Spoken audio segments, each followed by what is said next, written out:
I'm Danny Kowalski, and I've been working dispatch for Highway Angel Transport for 15 years.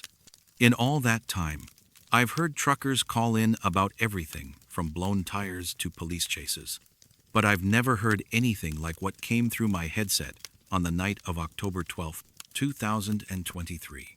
It was just past midnight when Big Mike Thompson's voice crackled over Channel 19, and even through the static, I could hear something wasn't right. Mike had been driving for us since 2008, hauling freight across every mile of interstate between California and Maine. At 52, he was one of those old-school drivers who knew every truck stop, every way station, every shortcut from memory. His Peterbilt 379 was pristine, his logs were always perfect, and in 28 years behind the wheel, he'd never missed a delivery. When Mike said he'd be somewhere, he was there. That's why what happened that night still keeps me awake sometimes. His run was supposed to be routine. Electronics from Reno to Denver, taking Interstate 80 through the Nevada desert. It's a straight shot through some of the loneliest country in America, but Mike had driven it hundreds of times. The last normal transmission I logged was at 11:45 p.m. when he checked in from the Fernley truck stop, right on schedule. He said the weather was clear, traffic was light, and he'd see me on the flip side in Colorado. 20 minutes later, my headset buzzed again. Highway Angel Dispatch. This is Big Mike. Over. His voice sounded different somehow. Tighter. I keyed my mic. Go ahead, Mike. You making good time out there? Danny, I got a question for you. How many miles is it from Fernley to the Lovelock exit? I pulled up his route on my computer. Should be about 60 miles, Mike. Why, you having GPS trouble? There was a long pause, filled with road noise and the distant hum of his diesel. No, GPS is working fine. It's just, I've been driving for 45 minutes, and I keep passing the same rest area. Mile marker 106, Humboldt Sink Rest Stop. I've passed it 3 times now. I frowned at my screen. The Humboldt Sink Rest Stop was at mile marker 106, exactly where it should be. Mike, are you sure you're not just tired? Maybe pull over and take a break? I'm not tired, Danny. I know this road like my own driveway, but every time I pass this rest stop, my odometer resets. I'll drive for 15-20 miles, and then there it is again, mile marker 106. The thing about dispatch work is that you hear a lot of crazy stories. Drivers get tired, they see things that aren't there, they get confused on unfamiliar routes. But Mike wasn't a rookie, and Interstate 80 through Nevada is about as straightforward as a highway gets. Still, I had protocols to follow.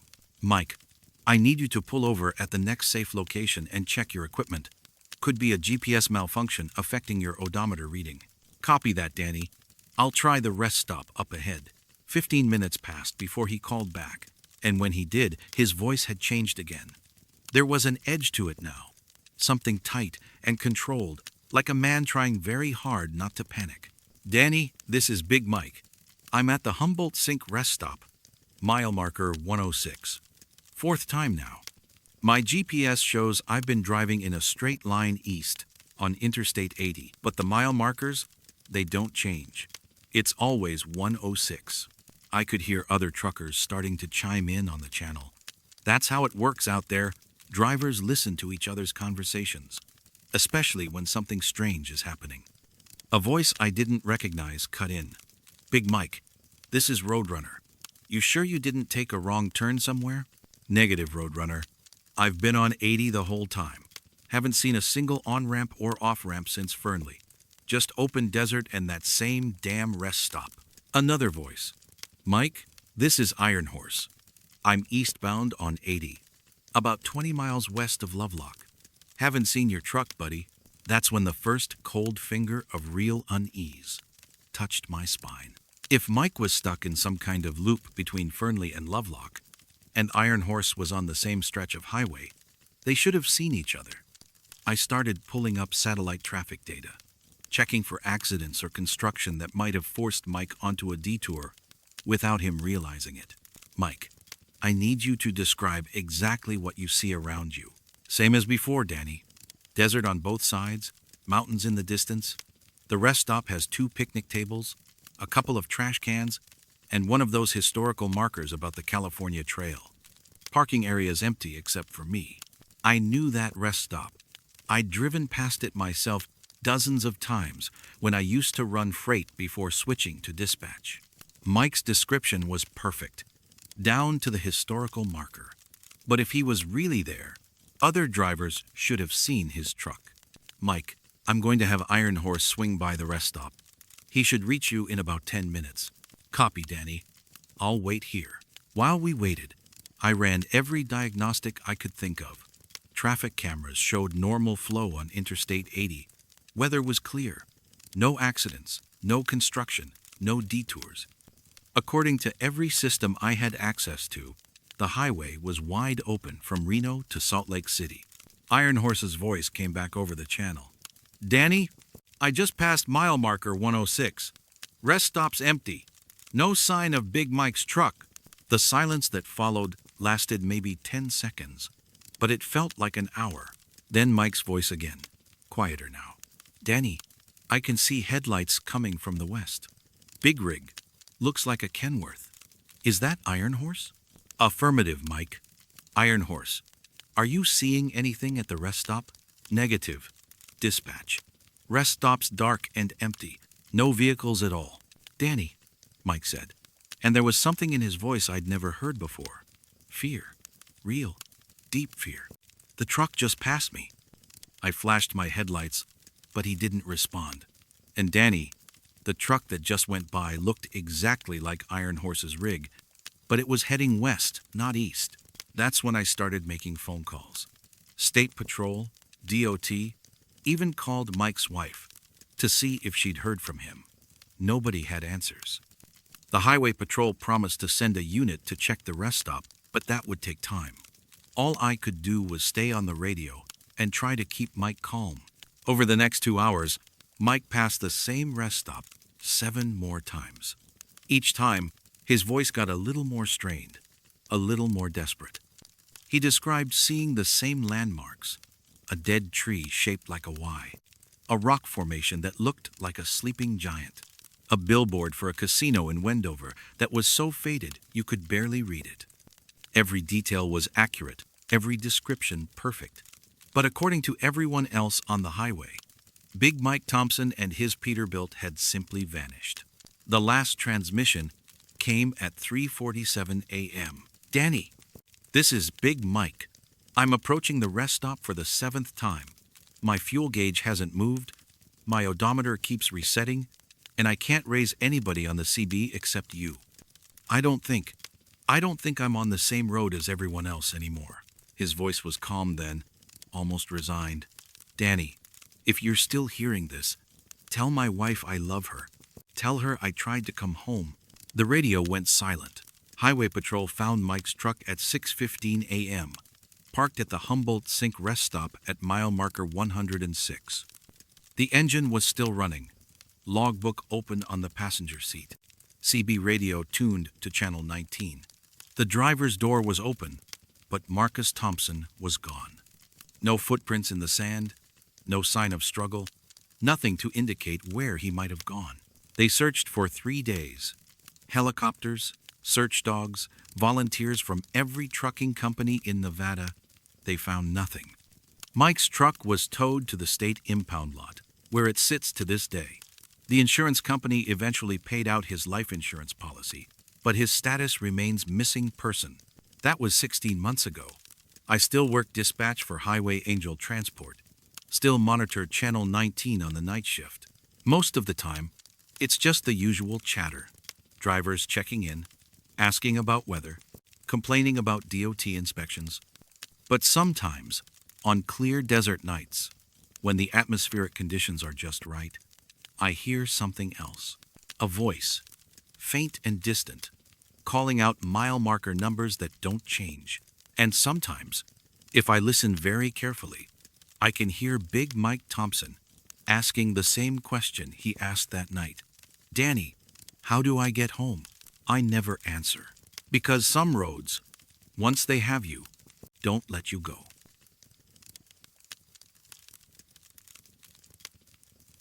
I'm Sarah Chen, and I've been running Midwest Freight Solutions out of Kansas City for 8 years now. It's a small operation, just 12 independent contractors hauling agricultural products across the Great Plains. I knew every one of my drivers personally, but none better than Rebecca Hayes. She'd been with me since I started the company, a 34-year-old professional who treated every delivery like her reputation depended on it. In all our years working together, Rebecca had never been late, never missed a check-in, and never caused me a moment's worry.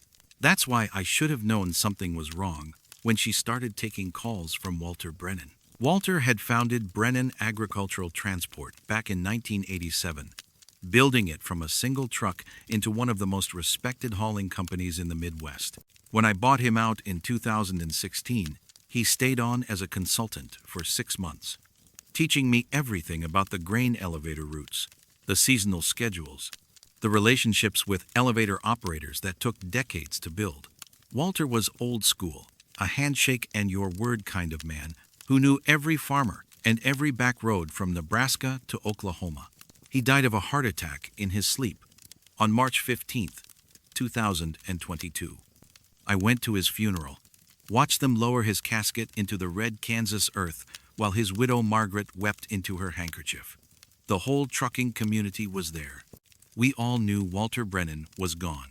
So when Rebecca called me on the morning of September 8th, 2023, saying Walter had personally dispatched her to a grain elevator in Hoisington, I thought she was confused or maybe playing some kind of joke. Rebecca, Walter's been dead for over a year. Who actually gave you this run? Her voice was matter-of-fact, professional as always.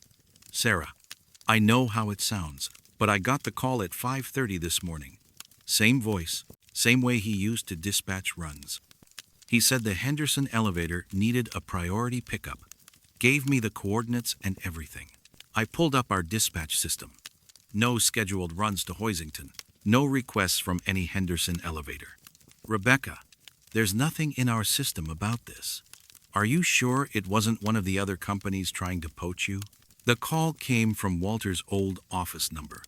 I checked the caller ID twice. That made me pause. I still maintained Walter's old landline for administrative purposes, but it was disconnected. Had been since 6 months after he died.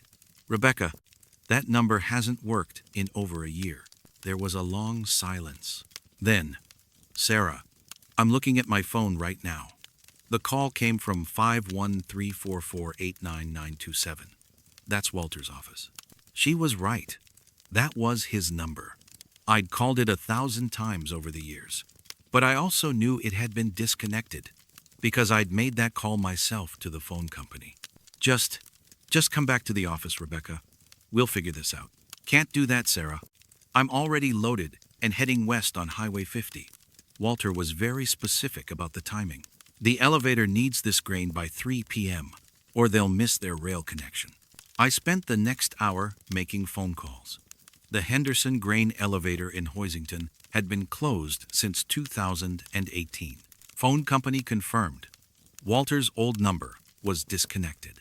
And yet Rebecca's phone records, which I pulled as her employer, clearly showed an incoming call from that exact number at 5:28 a.m. Rebecca checked in again at noon, somewhere near Kinsley. Her voice was different this time, distant, almost dreamy. Sarah, this is the most beautiful drive I've ever taken. The wheat fields go on forever, and the sky, it's like being inside a postcard. Walter was right to send me this way.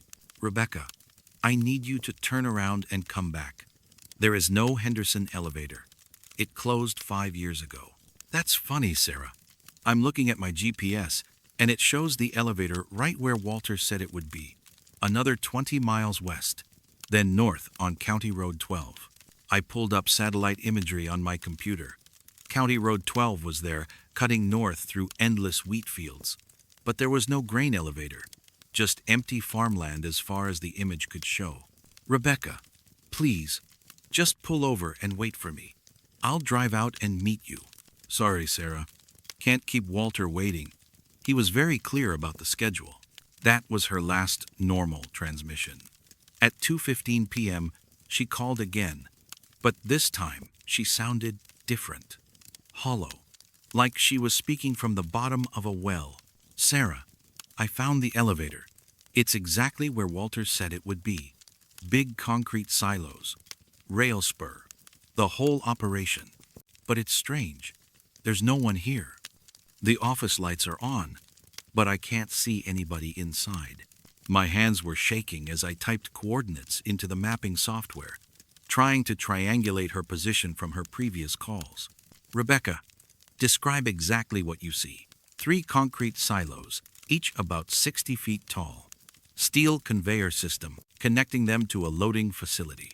There's a scale house and an office building. The signs all say Henderson Grain, just like Walter told me. But Sarah, the trucks in the parking lot all look old. Like, really old. 1970s, maybe 80s. I was already in my car, driving west on Highway 50, pushing my Honda as fast as it would go. "Rebecca, I need you to get out of there right now. Do not unload your truck. Do not go inside any buildings. Just turn around and drive back toward Kinsley." The line was quiet for so long, I thought I'd lost the connection. "Rebecca, are you there?" When she spoke again, her voice was barely a whisper. "Sarah, Walter just came out of the office. He looks exactly the same as he did when I first started driving for him. He's waving at me, motioning for me to back up to the loading dock. Rebecca, Walter is dead. Whatever you're seeing, it's not real. Please, just drive away." "But he's talking to me, Sarah. He says this is my last run, that after this one I won't need to work anymore. He says there's a place here for drivers who've proven themselves, who've been loyal to the company." The line went dead. I found her truck at 4:47 p.m., sitting alone beside a county road that led nowhere. The Peterbilt was idling, driver's door hanging open, logbook still clipped to the visor. Her personal belongings were still in the sleeper berth, her thermos of coffee still warm on the dash. But Rebecca Hayes was gone. There was no grain elevator, no loading dock, no office building, just an empty concrete foundation, maybe 30 feet square, overgrown with weeds and cracked by years of frost. A faded sign, barely legible, read, "Henderson Grain Est, 1952. The county sheriff found old newspaper clippings in the local library. The Henderson Grain elevator had indeed existed, right at that spot. It had burned down in 1983, killing the night watchman. The company never rebuilt. The land had been empty ever since. They searched for Rebecca for 2 weeks. Helicopters, search dogs, volunteers from 3 counties. Found nothing. No footprints, no signs of struggle, nothing to indicate where she might have gone. Her truck was towed to the impound lot, where it sits today. That was 14 months ago. I still run Midwest Freight Solutions, though I've never taken on another independent contractor. I can't bring myself to trust my judgment about drivers anymore. But sometimes, usually on clear autumn afternoons, when the wheat is golden and the sky stretches forever, my office phone rings. The caller ID always shows the same number, 51344-89927. I never answer it. But sometimes I can hear Walter Brennan's voice in the static, offering good drivers one last run, promising them a place where they'll never have to worry about schedules or deadlines or finding their way home ever again. The phone company says the number is still disconnected. They can't explain how the calls are coming through.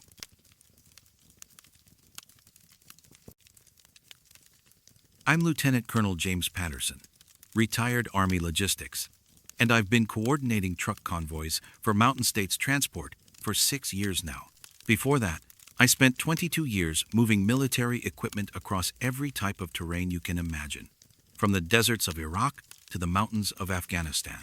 When you're responsible for getting 30 trucks and their drivers safely from point A to point B, you learn to notice details that other people miss. That attention to detail is probably why I'm still alive to tell you about what happened on Interstate 70 through the Rockies on November 3rd, 2023. David Rodriguez was one of our best drivers. 41 years old, clean CDL, pristine safety record, and 15 years of experience handling everything from oversized loads to hazardous materials. When corporate needed someone to take a solo run from Denver to Grand Junction, medical equipment for the new hospital there, diesel was the obvious choice. The route was straightforward. Interstate 70 west, through the Eisenhower Tunnel, down through the mountains, and into the valley. David had run it dozens of times. I was working late in our dispatch center when David's call came in at 9:45 p.m. The office was quiet. Just me and the night dispatcher, Angela Martinez, monitoring the radio traffic from our drivers scattered across the western states. Outside, Denver was getting its first real snow of the season, but the weather reports showed clear skies west of the tunnel. Mountain States Dispatch, this is Diesel Rodriguez, mile marker 216 eastbound. I've got a convoy situation developing here. Angela keyed her mic. Copy, Diesel. What's your status? I'm picking up a convoy of 5 trucks ahead of me, all running the same direction. They're maintaining good formation, about 200-yard intervals. Looks like they might be running together to Grand Junction. I frowned and checked our dispatch board. David was the only Mountain States driver on that route tonight, and I hadn't heard any radio chatter about other companies running convoys through the mountains. David, this is Patterson. Are you getting any CB traffic from those trucks? Affirmative, Colonel. They're on Channel 19. Good discipline. Lead truck is calling himself Iron Horse, running a blue Peterbilt 359. He's got Moondog, Smokestack, Rebel, and Night Train behind him. Classic handles. Those were old-school CB handles, the kind truckers used back in the 70s and 80s, before cell phones changed everything. But what caught my attention was the truck David described. The Peterbilt 359 had been out of production for over 40 years. David, can you describe the other trucks in more detail? Roger that, Colonel. All of them look like vintage rigs. Kenworth W900, couple of Mack R Series, one more Peterbilt. Real chrome bumpers, round headlights, the works.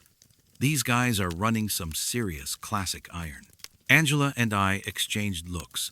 A convoy of 5 perfectly maintained vintage trucks running together through the Colorado mountains in a snowstorm? It was possible, but unlikely. Classic truck shows and rallies usually happen during better weather, and they typically traveled with escort vehicles and permits for oversized loads. David, are you maintaining visual contact with the convoy? Copy that, Colonel. I'm about a quarter mile behind the tail end truck. Their running lights are crystal clear, and they're maintaining steady speed at 62 miles per hour. Professional operation all the way. For the next hour, David provided regular updates on the convoy's progress. They maintained perfect formation through the Eisenhower Tunnel, navigated the winding descent toward Glenwood Springs with textbook precision, and communicated on the CB with the kind of crisp, professional radio discipline that comes from years of running together as a team. But something was bothering me. I pulled up the DOT database and started running searches on the CB handles David had mentioned. Iron Horse, Moondog, Smokestack, Rebel, and Night Train. The names were familiar, but I couldn't place where I'd heard them before. David, this is Patterson. Can you try to raise the convoy on Channel 19? Maybe see if they need any assistance or want to coordinate fuel stops? Already tried, Colonel. They're not responding to outside traffic, but I can hear them talking to each other, discussing route conditions, fuel status, that kind of thing. Sounds like they know this road really well. Angela pulled up the weather radar on her computer. The snow was getting heavier around Denver, but the western slope looked clear. Interstate 70 through the mountains was showing normal traffic flow, no accidents or construction delays. David, what's your current location? Just past mile marker 185, heading into the canyon section. The convoy is still ahead of me, running like a Swiss watch. Iron Horse just called out a deer on the shoulder at mile marker 180. I was reaching for my coffee when Angela grabbed my arm. She was staring at her computer screen, face pale. Colonel, I just pulled up the DOT traffic cameras for that section of Interstate 70. Mile markers 180 through 190. What are you seeing? Just one set of headlights. David's truck, traveling alone. The coffee cup slipped from my hand, shattering on the floor. That's impossible. David's been following that convoy for over an hour. Angela switched between camera feeds, checking every angle we had access to. The images were clear. Interstate 70 stretching through the mountain canyon. David's truck clearly visible in the infrared cameras, traveling west at highway speed. No other vehicles in sight. David, this is Patterson. I need you to confirm visual contact with the convoy. Visual confirmed, Colonel. 5 trucks, about 300 yards ahead. Iron Horse just called out ice on the bridge at mile marker 175. These guys really know their stuff. Angela was typing frantically, pulling up historical records. Colonel, I found something.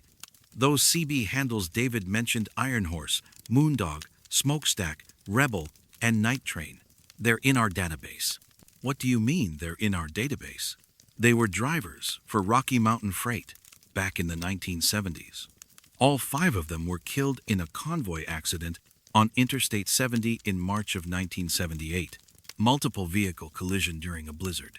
The highway was closed for 3 days afterward. The room suddenly felt 20 degrees colder. I grabbed the radio with shaking hands. David, this is Patterson. I need you to stop following that convoy right now. Pull over at the next safe location and wait for backup. Negative, Colonel. We're entering a construction zone. Single lane. Can't safely pull over right now. The convoy is handling it perfectly, though. Iron Horse is coordinating with someone called Base Station about the work zone procedures. Angela's fingers were flying over the keyboard. Colonel, there's no construction zone on Interstate 70 right now. The highway is wide open. And Colonel, David's voice continued, Base Station just advised us that the highway ahead is closed due to avalanche danger. We're being routed onto an alternate mountain road. Iron Horse says he knows a safe route that bypasses the closure. My blood turned to ice. David, do not follow that convoy onto any side roads. The highway is not closed. There is no alternate route. You need to maintain your current course on Interstate 70. The radio crackled with static. When David's voice came back, it sounded different, distant, dreamy, like he was speaking from underwater. Colonel, the scenery up here is incredible. Snow-covered peaks as far as you can see, and the road is winding up through the mountains like something out of a postcard. Iron Horse was right. This is a much prettier route than the interstate. We should add this to our regular rotation. Angela was pulling up every available camera feed, satellite imagery, GPS tracking data. Colonel, according to every system we have, David is still on Interstate 70, mile marker 162, traveling west. But the elevation readings, they don't make sense.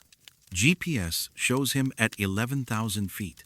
Interstate 70 tops out at just over 11,000 feet at the tunnel, but he passed that hours ago.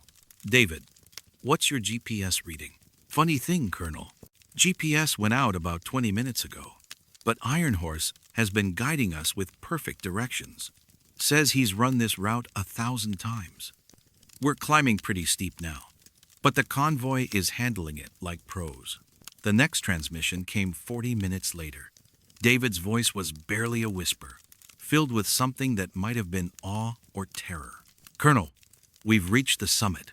The view up here. I can see the whole world spread out below. Cities, highways, lights stretching to the horizon. It's beautiful, Colonel, and quiet. So quiet I can't even hear my own engine anymore. David, what's your location? Can you see any landmarks? The convoy has stopped.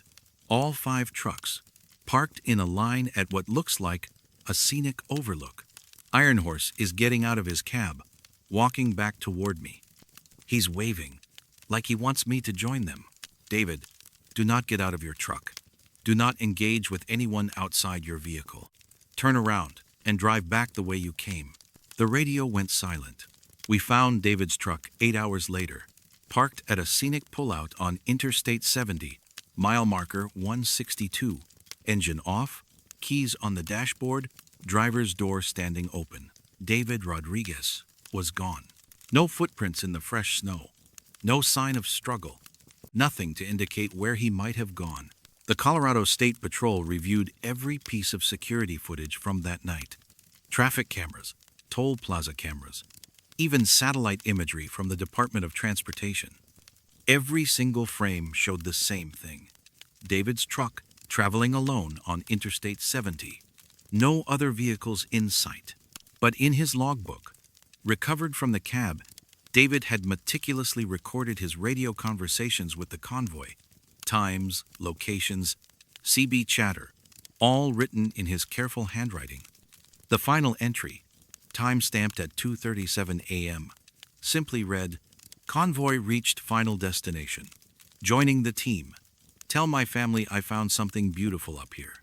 That was 18 months ago. We searched for 3 weeks using helicopters, search dogs, and volunteers from every trucking company in Colorado. Found nothing. David Rodriguez remains a missing person, and his truck sits in our company yard where I can see it from my office window. But sometimes, on clear winter nights when the mountains are sharp against the stars, our radio picks up CB chatter on channel 19. 5 voices, calling out road conditions and coordinates for routes that don't appear on any map. And sometimes, if the atmospheric conditions are just right, we hear a 6th voice professional, calm, providing convoy updates to base station. I know that voice. I trained that voice to use proper radio protocol during his first week with the company. Last month, Angela picked up a transmission that made us both stop what we were doing. It was David's voice, clear as if he were calling from the parking lot. "Mountain States Dispatch, this is Diesel Rodriguez, convoy of 6 trucks, running strong and steady. We've got room for more drivers up here, if you know anyone looking for the ride of their lives." We never respond to those transmissions. Some convoys, once you join them, never reach their final destination. They just keep driving, forever, through mountains that exist only in the space between what was and what might have been.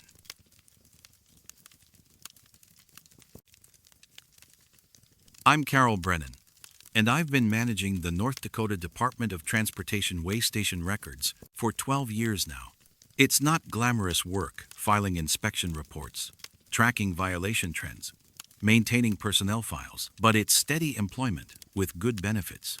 And after raising 3 kids as a single parent, steady matters more than exciting. I know every way station between Fargo and the Montana border, every inspector who's worked for the department, and every procedure in our enforcement manual. That's why I knew something was wrong when Jennifer Sullivan's logbook crossed my desk in October of 2023. Jennifer was a 29-year-old owner-operator from Minnesota, hauling agricultural products across the northern plains. Single mother, clean driving record, always professional in her dealings with our inspectors.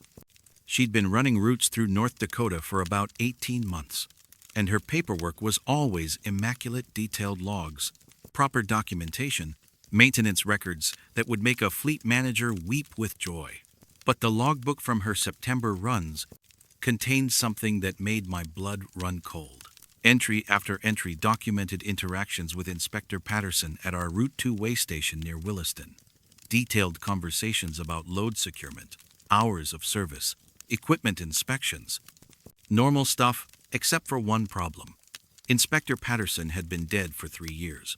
Thomas Patterson died in a single-car accident on December 14th, 2020. Black ice on Highway 12, just 20 minutes after finishing his shift at the Route 2 station. I went to his funeral, watched his wife and 2 daughters cry over his casket, while the honor guard folded the flag. The department retired his badge number and dedicated the Route 2 facility in his memory. So when I saw Jennifer's log entries showing routine inspections by Inspector Patterson Throughout September of 2023, I figured it had to be a mistake. Maybe she was confused about which inspector had checked her truck. Maybe she'd mixed up the names in her paperwork. But as I read through her entries more carefully, the details became impossible to dismiss. September 8th, Route 2 Way Station, mile marker 154.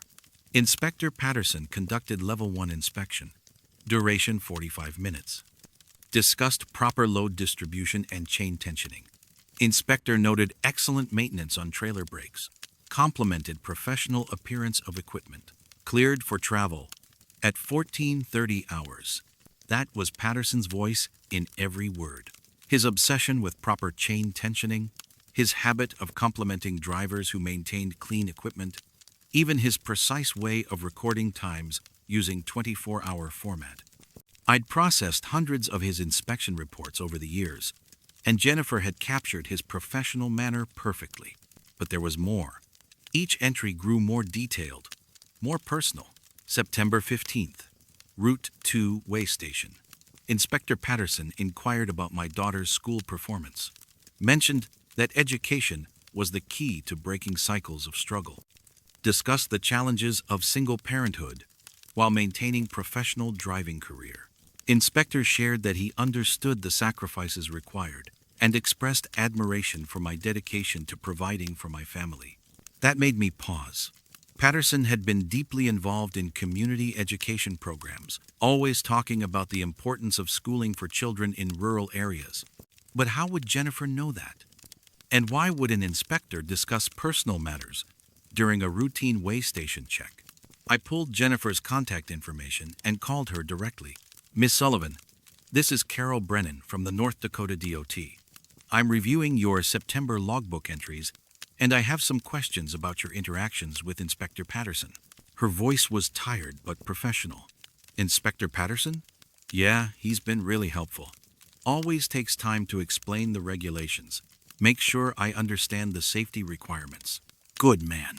Ms. Sullivan, can you describe Inspector Patterson for me? Sure.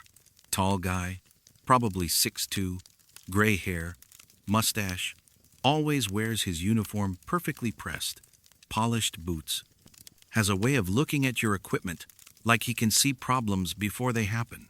Why? The description was perfect. Down to the polished boots and the way Tom had of spotting mechanical issues before they became violations.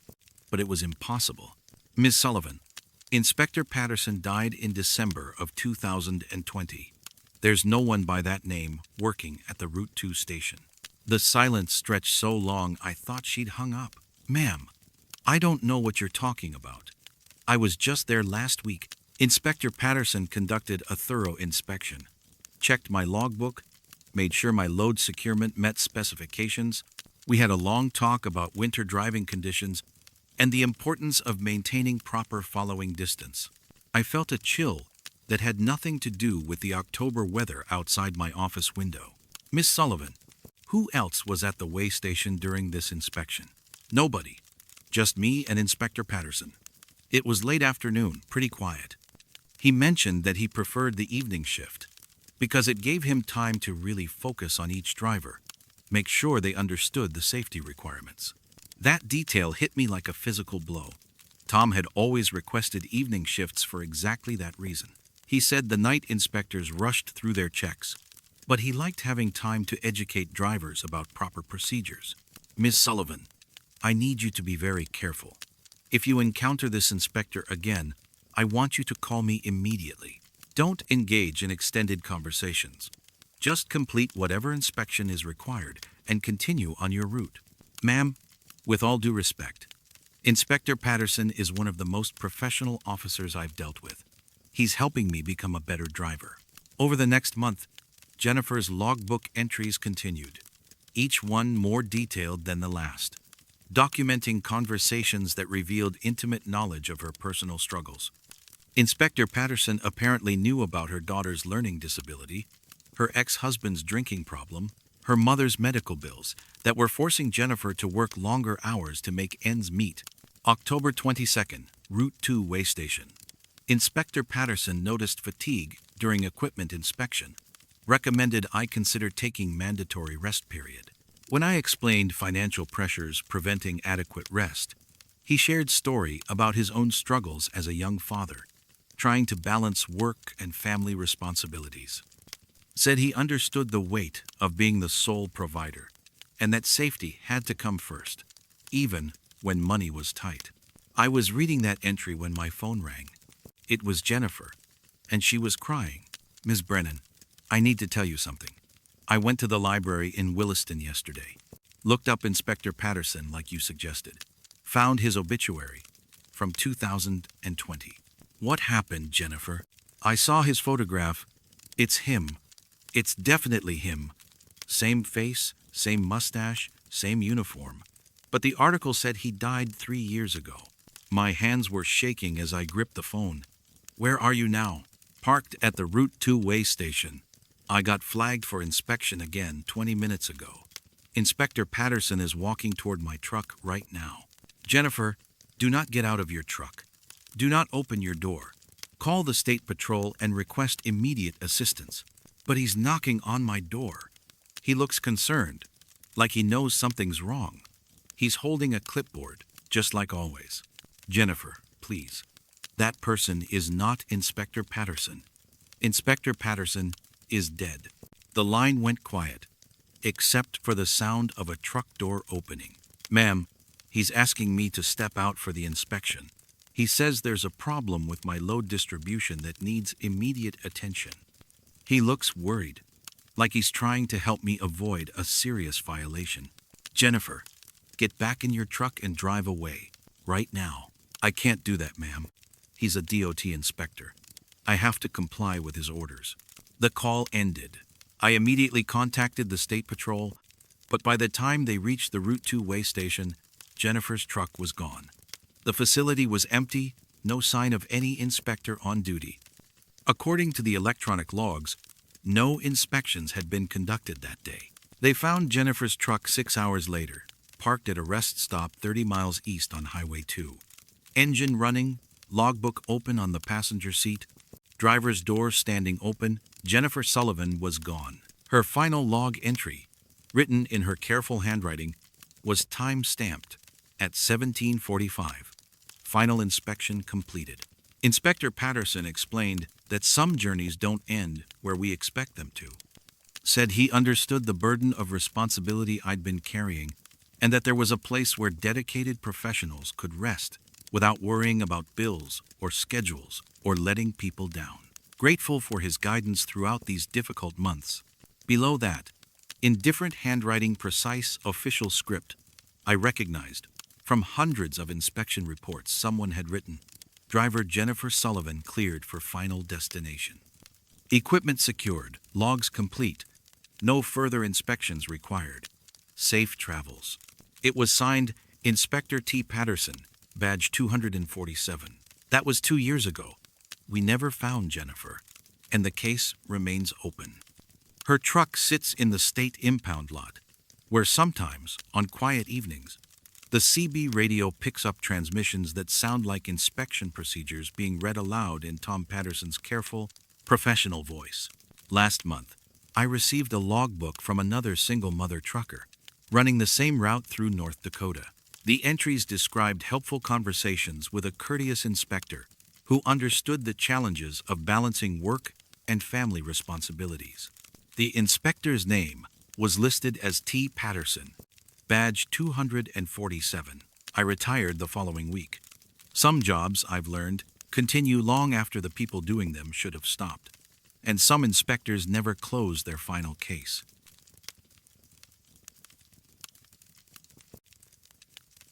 I'm Detective Ray Hutchins, retired Oregon State Police, and for the past 8 years I've been working as a safety coordinator for Pacific Coast Freight Lines. It's a good job for someone my age, 63, bad knees, 35 years of law enforcement behind me, monitoring our drivers' communications and ensuring they follow federal safety regulations. I spend most of my shifts in our Newport Dispatch Center, listening to CB radio chatter from our fleet as they haul seafood up and down Highway 101 between the California border and Seattle. After 3.5 decades of investigating everything from domestic disputes to homicide cases, I thought I'd heard every kind of human confession imaginable. Drunken admissions of infidelity, deathbed revelations about old crimes, suspects breaking down under interrogation pressure. But nothing in my police career prepared me for what started coming through Channel 19 on the night of January 15th, 2024. William Parker, one of our most reliable drivers, had been on the road for us for 12 years. At 58, Coast Bill, as he was known on the CB, was a consummate professional who specialized in transporting live seafood from coastal processors to inland markets. His truck was always immaculate, his paperwork perfect, and his radio discipline exemplary. When Bill keyed his mic, other drivers listened, because he knew every mile of coastal highway from experience, earned over 4 decades behind the wheel. That night, Bill was northbound on Highway 101, carrying a load of fresh Dungeness crab from Newport to Portland. He'd checked in at regular intervals, passing through Lincoln City at 9:15 p.m., Tillamook at 10:45, maintaining his usual professional demeanor. But his 11:30 transmission was different. Pacific Coast Dispatch. This is Coast Bill, northbound at milepost 67. I'm picking up some unusual CB traffic on Channel 19 that I think you should be aware of. I keyed my mic. Go ahead, Coast Bill. What kind of traffic? Ray. There's a driver on the channel calling himself Midnight Express. He's been talking for the past 20 minutes, but it's not normal trucker chatter. He's confessing to some pretty serious crimes, detailed stuff about robberies, assaults, things that sound real specific. In my police days, I'd encountered plenty of CB confessions, usually drunk drivers admitting to hit and runs or domestic abusers making threats they'd regret in the morning. But something about Bill's tone told me this was different. Coast Bill, are you able to determine this driver's location or company affiliation? Negative, Ray.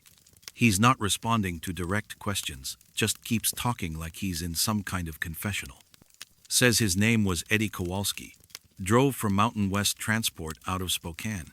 Claims he robbed a truck stop in Pendleton back in 1998. Beat up the night clerk pretty bad. I pulled out my notebook and started taking notes.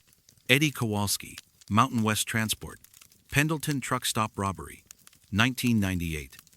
After 35 years of police work, you develop instincts about these things, and something was making my investigative senses tingle.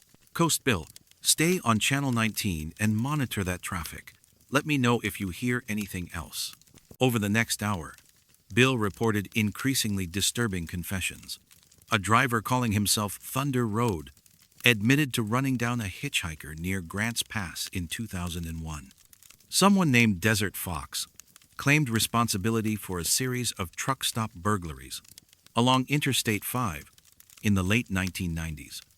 Each confession was detailed, specific, filled with the kind of information that only someone who was actually there would know. But what bothered me most was the way Bill described their voices. Ray, these guys don't sound like they're bragging or trying to shock people. They sound guilty, like they're carrying around something heavy and need to get it off their chest. Real pain in their voices. At 1 a.m., I made a decision that would change everything. I called my former partner at the Oregon State Police, Detective Lisa Morrison, and asked her to run the names through the criminal database. What she found made my blood run cold. Eddie Kowalski had indeed driven for Mountain West Transport. He died in a truck accident on Highway 26 in December of 2009. The Pendleton truck stop robbery he'd confessed to was real. But Eddie wasn't the perpetrator, he'd been the victim. He was the night clerk who got beaten unconscious during the robbery. Thunder Road was Theodore Ramirez, a long-haul driver who died of a heart attack at a rest stop near Medford in 2015. The Grants Pass hit and run he'd confessed to was also real, but Ted wasn't the driver who fled the scene. He was the Good Samaritan who stopped to help, stayed with the victim until paramedics arrived, and provided the only witness testimony that led to the actual perpetrator's arrest. Desert Fox was Frank Morrison, no relation to my former partner who died in 2011 when his truck went off the road during an ice storm. The truck stop burglaries he'd claimed responsibility for had indeed happened, but Frank had been one of the truckers who'd organized a reward fund to help catch the real thieves. Every confession Bill intercepted over the following weeks followed the same pattern. Dead truckers, admitting to crimes they never committed, taking responsibility for acts they'd actually fought against or fallen victim to during their lives. "Ray," Bill called in one foggy February morning, "I'm starting to recognize some of these voices. That driver who calls himself Road Dog? I swear I knew him. Frank Morrison, good man. Helped me change a tire outside of Eugene maybe 15 years ago. But he's confessing to things that don't match the Frank I remember." I was beginning to understand that something was fundamentally wrong with the CB transmissions Bill was intercepting, but I needed to hear them myself. "Coast Bill, next time you pick up these confessions, patch me in on the radio. I need to monitor this traffic directly." The opportunity came 3 nights later. Bill was southbound through the Coast Range when his voice came through my headset tight with tension. "Ray, they're back. Multiple voices this time. I'm patching you through to Channel 19 now." What I heard through my radio that night still gives me nightmares. Not because of the crimes being confessed, but because of the desperate anguish in voices I slowly began to recognize. Eddie Kowalski's voice, describing in agonizing detail how he'd supposedly terrorized the same truck stop where he'd actually worked peacefully for 16 years. Ted Ramirez explaining how he'd allegedly fled the scene of an accident, his voice breaking as he described abandoning a victim he'd actually tried to save. Frank Morrison weeping as he confessed to stealing from fellow truckers he'd spent his life helping. But it wasn't just their voices that chilled me. It was the response they were getting. Another voice, deeper and somehow older, was absolving them of their false confessions. A voice that called itself Base Station and spoke with the authority of a priest granting absolution. "Eddie, you've carried this burden long enough. Your confession has been heard and recorded. You can rest now. Ted, your guilt is acknowledged. The family of your victim understands your remorse. Peace is granted. Frank, your crimes are forgiven. The trucking community accepts your repentance. Your debt is paid." I listened in horror as Base Station methodically granted forgiveness for sins these men had never committed, releasing them from guilt they shouldn't have carried. But the most disturbing part came when Base Station addressed the channel directly. "All drivers monitoring Channel 19, witness these confessions. Remember that guilt is a burden that follows us beyond the grave.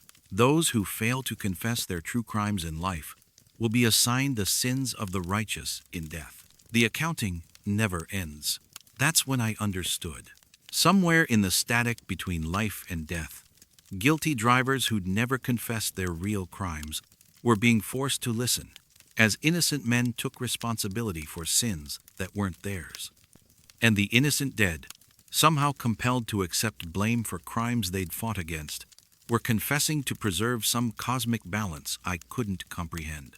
The next morning, Bill failed to check in for his regular schedule. We found his truck parked at a scenic overlook south of Florence, engine running, CB radio tuned to Channel 19. Coast Bill was gone, but his logbook contained a detailed record of every confession he'd heard over the past month. The final entry, written in his careful handwriting, simply read, "Base Station called my number. Says I've got some confessing to do." Funny thing is, I can't remember what I'm supposed to be guilty of, but the voices on the radio are so convinced, so sad about what I've done. Maybe they know something I don't. That was 11 months ago. Pacific Coast Freight retired Bill's truck, and I took early retirement rather than continue monitoring CB traffic that might include his voice. But sometimes, driving alone on Highway 101 at night, I tune my radio to Channel 19, and sometimes, when the atmospheric conditions are just right, I hear familiar voices confessing to crimes that don't match the men I remember. Last week, I heard Coast Bill's voice for the first time. He was confessing to abandoning a family somewhere in Nebraska, describing children he'd supposedly walked out on in graphic, heartbreaking detail. I knew Bill Parker for 12 years. He never had children, never married, spent his whole life taking care of his invalid mother until she died in 2018. But his voice sounded so convincing, so genuinely remorseful, that for a moment I wondered if I'd ever really known him at all. That's the thing about the confessions on Channel 19. They sound so real, so heartfelt, that you start to doubt your own memories of the people making them. I don't monitor the CB anymore. Some conversations aren't meant for the living to hear.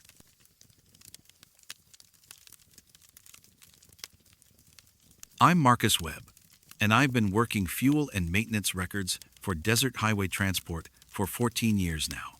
It's methodical work tracking fuel purchases, maintenance costs, driver expense reports, the kind of detailed accounting that keeps a trucking company profitable in an industry where margins are measured in pennies per mile. I know every truck stop, fuel plaza, and service center between Phoenix and Albuquerque. Every diesel price fluctuation, every driver's fuel consumption patterns down to the 10th of a gallon. That's why Sarah Chen's expense report from her November run stopped me cold.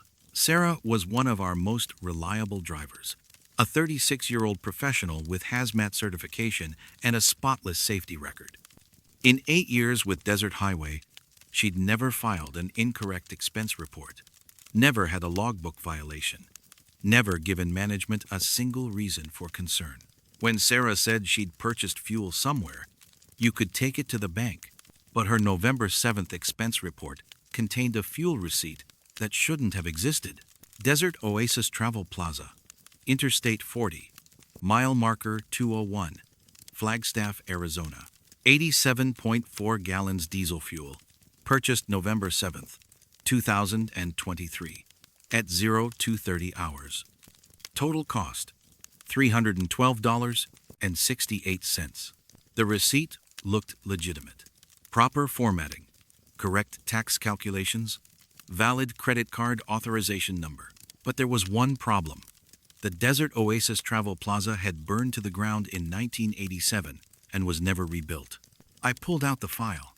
I kept on discontinued fuel stops, places that had gone out of business, been demolished, or otherwise ceased operations.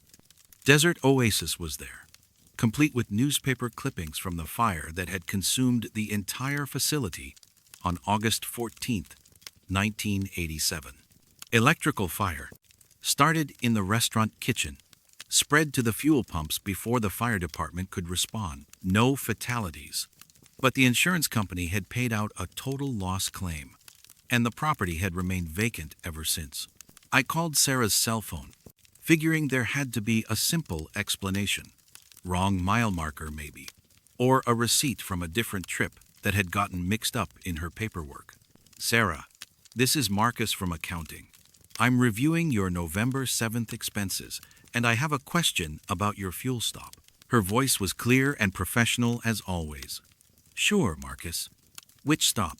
You show a purchase at Desert Oasis Travel Plaza on Interstate 40. Can you tell me about that stop? Of course. I was running behind schedule on my delivery to Albuquerque. Needed fuel to make it through. Stopped at Desert Oasis around 2:30 a.m. Nice facility, clean restrooms, good coffee. The night clerk was really helpful. Gave me directions to avoid a construction zone ahead. I felt that familiar chill that comes when the numbers don't add up, and the explanation makes everything worse instead of better. Sarah, can you describe the facility in detail? Standard truck plaza layout. 8 diesel pumps, convenience store, small restaurant that was closed for the night. Parking for maybe 30 trucks, though it was pretty busy even at that hour. 3 or 4 other drivers fueling up when I was there. Every detail she described matched the Desert Oasis that had existed before the fire. But Sarah was describing it in present tense, like she'd been there 12 hours ago, instead of looking at the ruins of a building that had burned down when she was still in elementary school. Sarah, Did you interact with any of the other drivers? Sure. There was a guy in a red Kenworth hauling furniture to California. Older driver, maybe 60, said he'd been running that route for 20 years. We talked about winter driving conditions through the mountain passes. Did you get his name? Called himself Road King. Seemed like good people. Old school trucker, you know. Talked about how the industry had changed since he started driving in the 70s. I spent the rest of the day making phone calls. The Arizona Department of Transportation confirmed that mile marker 201 on Interstate 40 was indeed the former location of Desert Oasis Travel Plaza, but the site had been empty since the fire. No new construction, no temporary facilities, nothing but a concrete pad, overgrown with desert scrub. The credit card authorization number on Sarah's receipt was valid, processed through a merchant account that had been closed since 1988. But what really made my hands shake was what I found in the old employee records. The helpful night clerk, Sarah, described middle-aged Hispanic man with a mustache, wearing a Desert Oasis polo shirt, matched the description of Roberto Sanchez, who had worked the graveyard shift at the original Desert Oasis for 6 years before the fire. Roberto hadn't died in the fire, but according to his obituary, he'd passed away from a heart attack in 2006. I drove out to mile marker 201 that evening, taking Interstate 40 west from Flagstaff as the sun was setting over the desert. The site was exactly as the DOT had described. A concrete foundation, barely visible through the tumbleweeds and desert grass that had reclaimed it over 36 years. A few pieces of charred metal, possibly remnants of the old fuel pumps, stuck up from the ground like broken teeth. But as I walked around the perimeter of the old foundation, I found something that made my blood run cold. Fresh tire tracks in the sand. Big, deep impressions from truck tires, with tread patterns too new to have been there for more than a day or two. The tracks led from the old entrance road to where the fuel pumps would have been, then back out to the interstate. Multiple sets, indicating several trucks had used the area recently. I called Sarah again. Sarah, I need to ask you something, and I want you to think carefully before you answer. When you stopped at Desert Oasis last night, did anything seem unusual about the place? There was a long pause before she responded. Now that you mention it, there was something. The prices seemed low for current market rates, and the credit card machine looked old, like the kind they used to have in the 80s. But the fuel was good quality. My truck ran fine afterward. Sarah, did you notice what year it showed on the pump displays? Funny you should ask. I remember thinking the date looked wrong, but I figured it was just a computer glitch. The pumps showed 1987. That night, I couldn't sleep. I kept thinking about Sarah's description of the busy truck stop, the helpful clerk, the friendly conversation with Road King. I pulled out my laptop and started researching historical records of Desert Oasis, looking for anything that might explain what Sarah had experienced. What I found in the local newspaper archives made everything worse.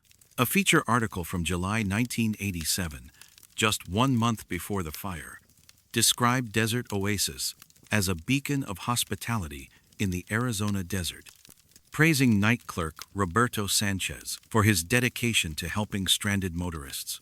The article included a photograph of the facility at night, fully lit and bustling with activity. The scene looked exactly as Sarah had described it. But there was something else in the archives that made my stomach turn. A series of missing persons reports from August 1987, all filed in the days immediately following the fire. 4 truck drivers, all described as regular customers of Desert Oasis, had disappeared while en route to various destinations. Their trucks were found abandoned at different locations along Interstate 40, but the drivers were never located. One of them had been a 60-year-old furniture hauler from California who went by the CB handle Road King. The next morning, I submitted Sarah's expense report with a note recommending further investigation. But when I tried to call her to discuss the situation, her phone went straight to voicemail. According to our dispatch logs, Sarah had failed to check in for her scheduled pickup in Albuquerque. They found her truck 18 hours later, parked at a rest stop near the New Mexico border. Engine running, fuel tank completely full, logbook showing that she'd made perfect time on her delivery despite the unscheduled fuel stop that had delayed her by an hour. Sarah Chen was gone. Her final logbook entry, written in her careful handwriting, was time-stamped at 02:45 hours on November 8th. Excellent service at Desert Oasis. Roberto says there's always room for professional drivers who appreciate good hospitality. Road King invited me to join their regular convoy route. Looking forward to running with experienced drivers who remember when trucking was about more than just deadlines. Below that, in different handwriting, faded blue ink that looked decades old, someone had written, "Welcome to Desert Oasis. Your fuel account has been permanently credited. No further payments required." That was 8 months ago. Sarah's truck sits in our company yard, where I can see it from my office window. The fuel gauge still shows completely full, even though we've never added diesel to the tank since it was recovered. But what bothers me most is the receipt that's still clipped to her visor. A fuel receipt from Desert Oasis Travel Plaza, dated November 7th, 2023.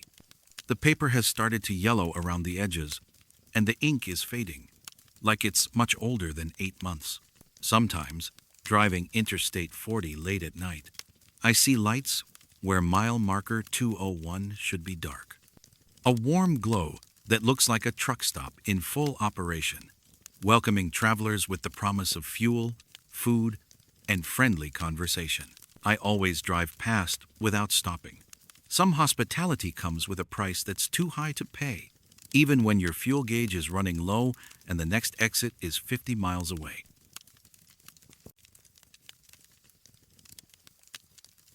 I'm Dr. Helen Martinez, and I've been working emergency psychiatry at Amarillo General Hospital for 9 years now. It's demanding work crisis interventions, involuntary holds, psychological evaluations for patients in acute distress. But it's also rewarding when you can help someone navigate their darkest moment and find their way back to stability. I've seen every type of mental health emergency you can imagine, from drug-induced psychosis to severe dissociative episodes, but I've never encountered anything quite like what Robert Johnson described when the State Patrol brought him to our emergency department on December 4th, 2023. Robert was a 44-year-old long-haul trucker who specialized in cattle transport across the Southwest. According to the officer's report, he'd been found sitting in his truck at a rest stop on U.S. Highway 83, completely unresponsive to external stimuli, staring straight ahead with what witnesses described as a look of profound terror. His truck was idling, cargo manifest and logbook scattered on the ground outside the driver's door, but Robert himself seemed locked in some kind of catatonic state. When I first interviewed him in our secure evaluation room, Robert appeared physically healthy, but emotionally shattered. He was a big man, weathered by years of sun and road dust, with the kind of steady presence you'd expect from someone who'd spent 2 decades handling large livestock and navigating interstate highways. But his hands shook as he spoke, and his eyes kept darting to the window as if he expected to see something impossible reflected in the glass. "Doc, I know how this is going to sound," he began, his voice hoarse from hours of silence. "But I need to tell someone what happened out there, even if you think I've lost my mind." I assured him that I was there to listen, not to judge, and encouraged him to take his time. What he told me over the next 2 hours challenged everything I thought I knew about the nature of reality and the human psyche. Robert had been driving southbound on US 83 through the Texas Panhandle, hauling a load of cattle from a ranch near Amarillo to a processing facility in San Antonio. It was a routine run he'd made dozens of times over his 20-year career, a straight shot down a highway he knew like his own driveway. The weather was clear, traffic was light, and he was making good time on a schedule that would get him home to his wife and teenage daughter by Sunday evening. About 50 miles south of Amarillo, just past the Canadian River crossing, I saw headlights in the distance. Robert told me his voice taking on a detached, clinical quality that suggested he was working hard to maintain emotional control. Nothing unusual about that US 83 carries plenty of truck traffic. But as the other vehicle got closer, I started to notice things that didn't make sense. The approaching truck was identical to his own. Same make and model Peterbilt. Same color scheme. Same cattle trailer configuration. As it drew nearer, Robert could see that it even had the same mud flap design and the same CB antenna arrangement that he'd customized himself over years of modifications. At first, I figured it was just another driver with similar equipment, Robert continued. You see that sometimes in specialized hauling guys tend to stick with what works. But when we passed each other, I got a clear look at the license plate. The plate number was exactly the same as his own truck. Texas commercial plate THX 7749. I made a note about possible hallucinations or false memory formation, but Robert's description was too detailed, too consistent for a simple stress-induced episode. He went on to describe how he'd immediately checked his mirrors to get another look at the impossible duplicate truck. But by the time he'd focused on the reflection, the other vehicle had disappeared over a rise in the highway. I pulled over at the next rest area and called my dispatcher, Robert said. Asked if there were any other cattle haulers on Highway 83 that day. She checked with the other companies in our network, said I was the only livestock truck on that route for the entire day. But that wasn't the end of Robert's encounter. 20 minutes after resuming his journey, he saw the same truck again. This time, approaching from behind in his mirrors. As it pulled alongside to pass, Robert got his first clear look at the driver. Doc, it was me. Not someone who looked like me, not a relative or a doppelganger. It was me, wearing the same clothes, same baseball cap, even the same scar on my left hand from a cattle loading accident 5 years ago. Robert described making eye contact with his double, seeing his own face behind the wheel of an identical truck. But what disturbed him most wasn't the physical resemblance. It was the expression he saw in his other self's eyes. He looked satisfied, content, like he'd made different choices and was happy with how they turned out. When our eyes met, he smiled and gave me a little salute. The same gesture I always used when passing friendly drivers. But there was something in that smile, Doc, like he knew something I didn't. Over the next hour, Robert encountered the duplicate truck 4 more times. Each encounter became more detailed, more personal.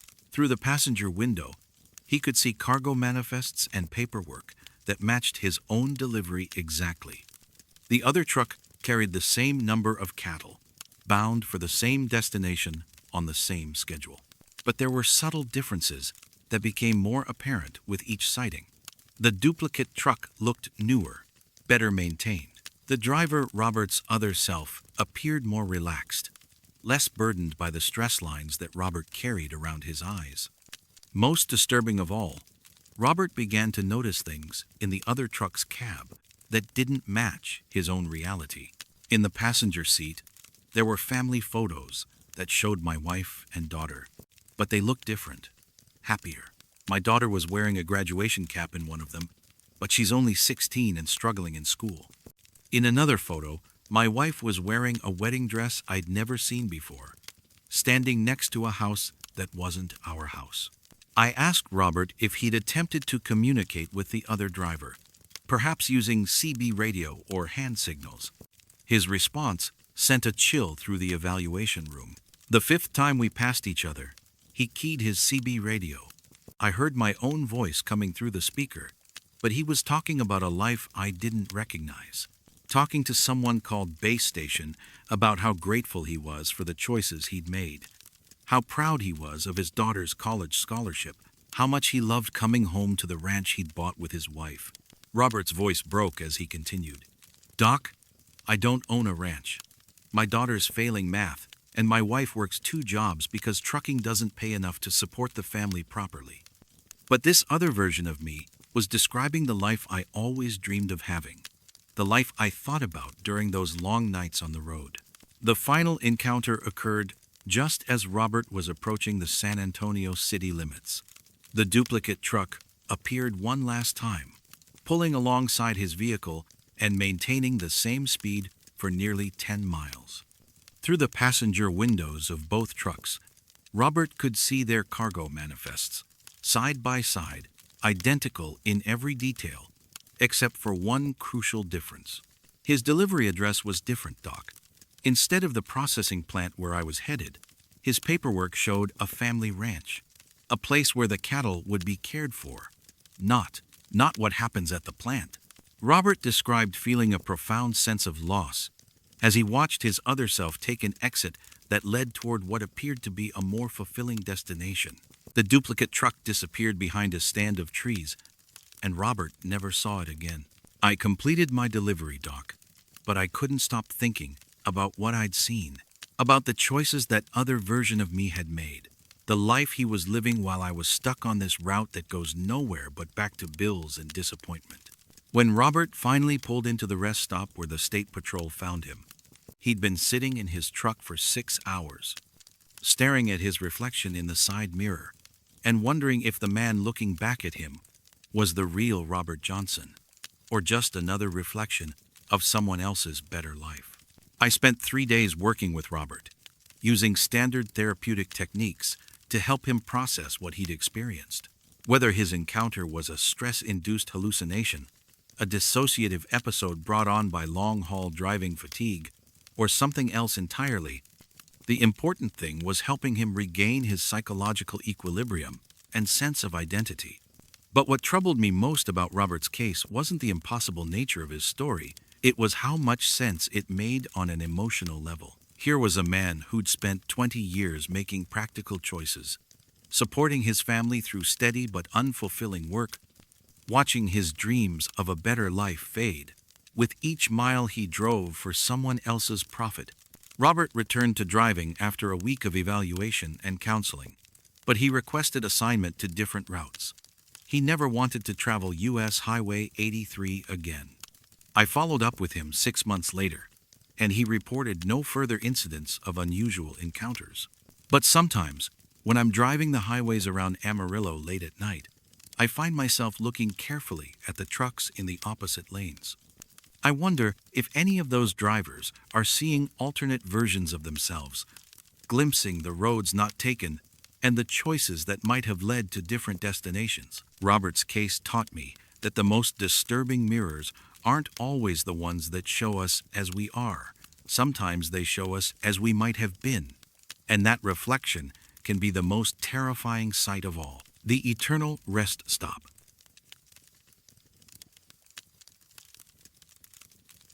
I'm Dr. Patricia Knox, and I've been working as a clinical psychologist, specializing in transportation industry mental health for the past 11 years.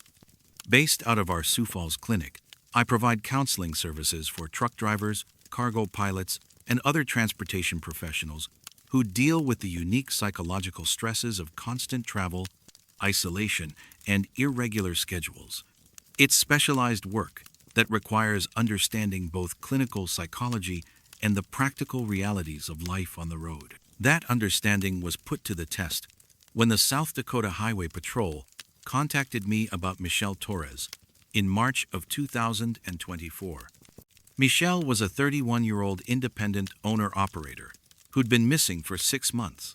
Though her case had several unusual aspects that didn't fit typical missing person patterns. Her truck had been found at a rest stop on Interstate 29 north of Sioux Falls, engine running and cargo intact, but with no sign of the driver. What made the case particularly puzzling was that her refrigerated trailer full of produce was still fresh after 6 months, as if time had stopped the moment she disappeared. When Michelle finally reappeared at the same rest stop, walking out of the facility as if nothing had happened, she was immediately taken to our clinic for evaluation. Physically, she appeared healthy but disoriented, claiming that only a few hours had passed since she'd stopped for her mandatory rest break. According to her account, she'd experienced something that challenged everything I thought I understood about the nature of reality and psychological trauma. Michelle was a professional driver who specialized in hauling fresh produce from California farms to Midwest distribution centers. Her reputation in the industry was built on reliability and efficiency. She knew how to maintain proper temperatures for delicate cargo, navigate the most efficient routes, and meet delivery schedules that other drivers found impossible. In 7 years of independent hauling, she'd never had a late delivery or a cargo loss claim. Dr. Knox, I know this is going to sound impossible, Michelle began during our first session, her voice carrying the measured tone of someone trying very hard to sound rational. But I need to tell you what I experienced at that rest stop, because I think there are other drivers who might still be trapped there. According to Michelle's account, she'd been driving eastbound on Interstate 29 through South Dakota, carrying a load of fresh lettuce and tomatoes from Salinas to Minneapolis. It was a routine run she'd made dozens of times, but federal regulations required her to take a mandatory 10-hour rest break before continuing. She'd pulled into the Prairie View rest area at mile marker 87, a small facility with basic amenities and parking for about 20 trucks. The rest stop looked normal when I arrived, Michelle told me. Clean bathrooms, working vending machines, a few picnic tables. There were maybe 6 or 7 other trucks parked there, which seemed about right for a Tuesday afternoon. I planned to sleep for 8 hours, then grab some coffee and continue to Minneapolis. But when Michelle tried to leave after her rest period, she discovered something impossible.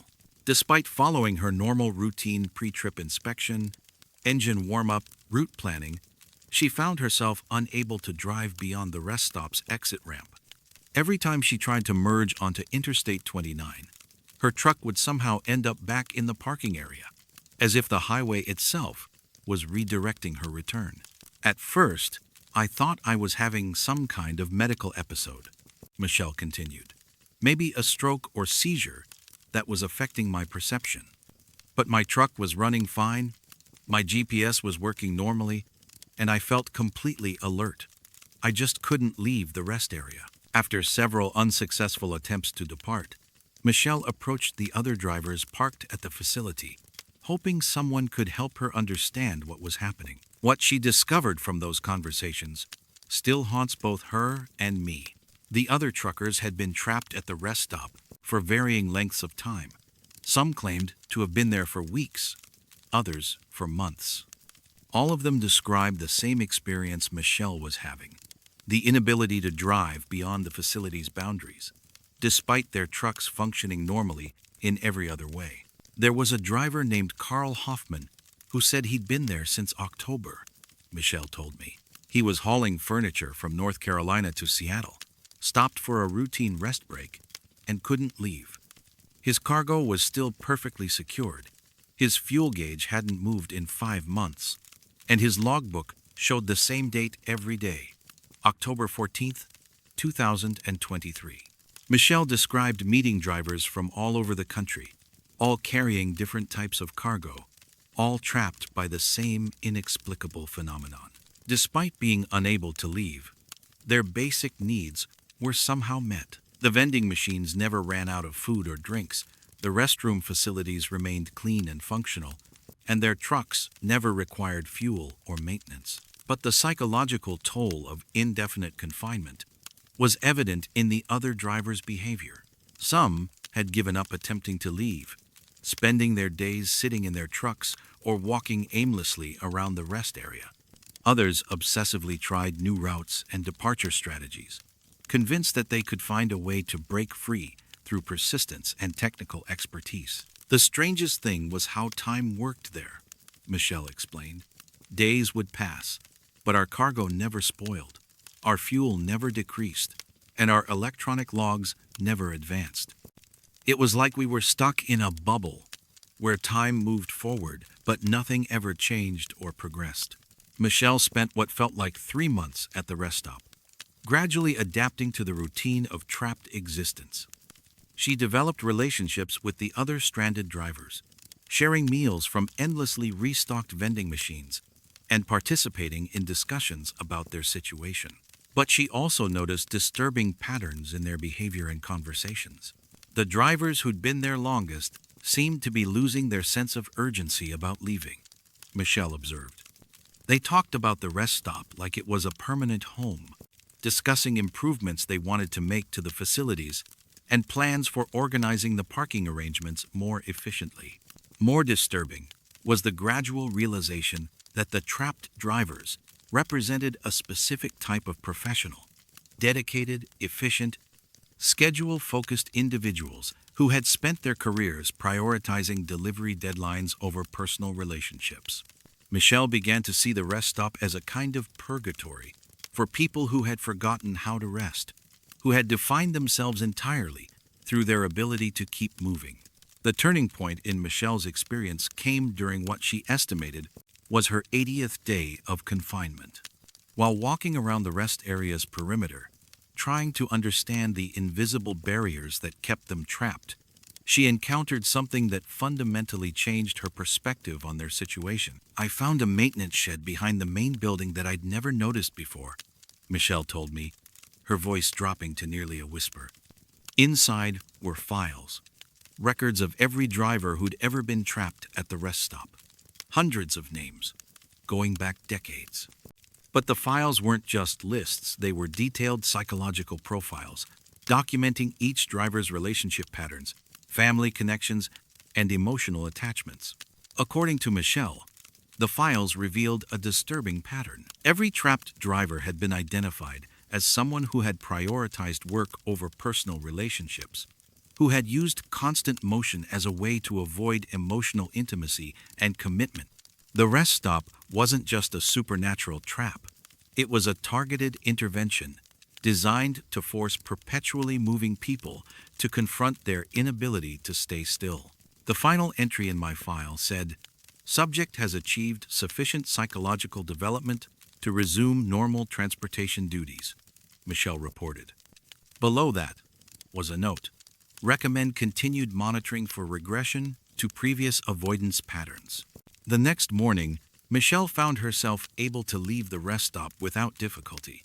Her truck started normally, her GPS showed the correct route to Minneapolis, and the highway accepted her departure as if nothing unusual had ever happened. When she looked back at the Prairie View rest area in her mirrors, she could see the other trucks still parked there, still trapped by whatever force had held them all captive.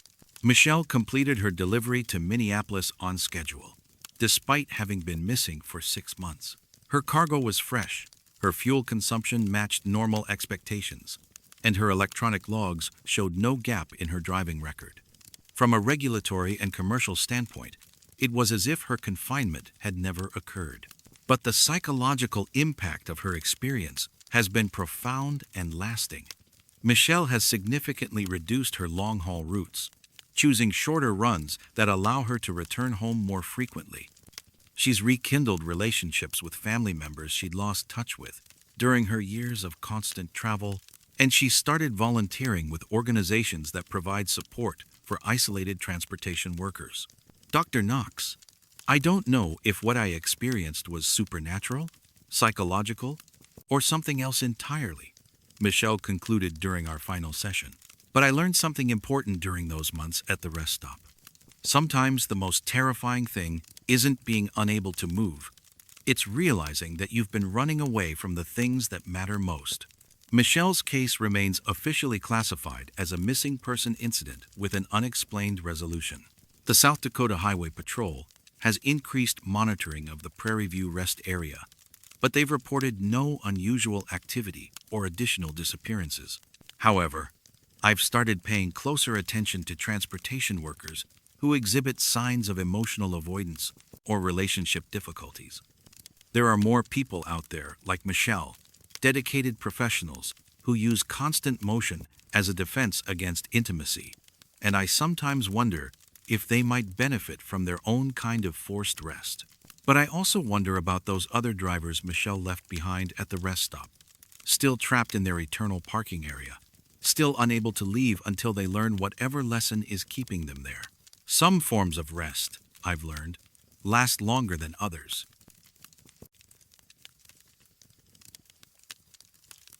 I'm Dr. Angela Foster.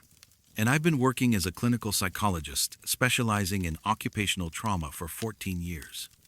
My practice in Salt Lake City serves transportation workers, construction crews, and other high-stress professions where psychological pressure can manifest in unexpected ways.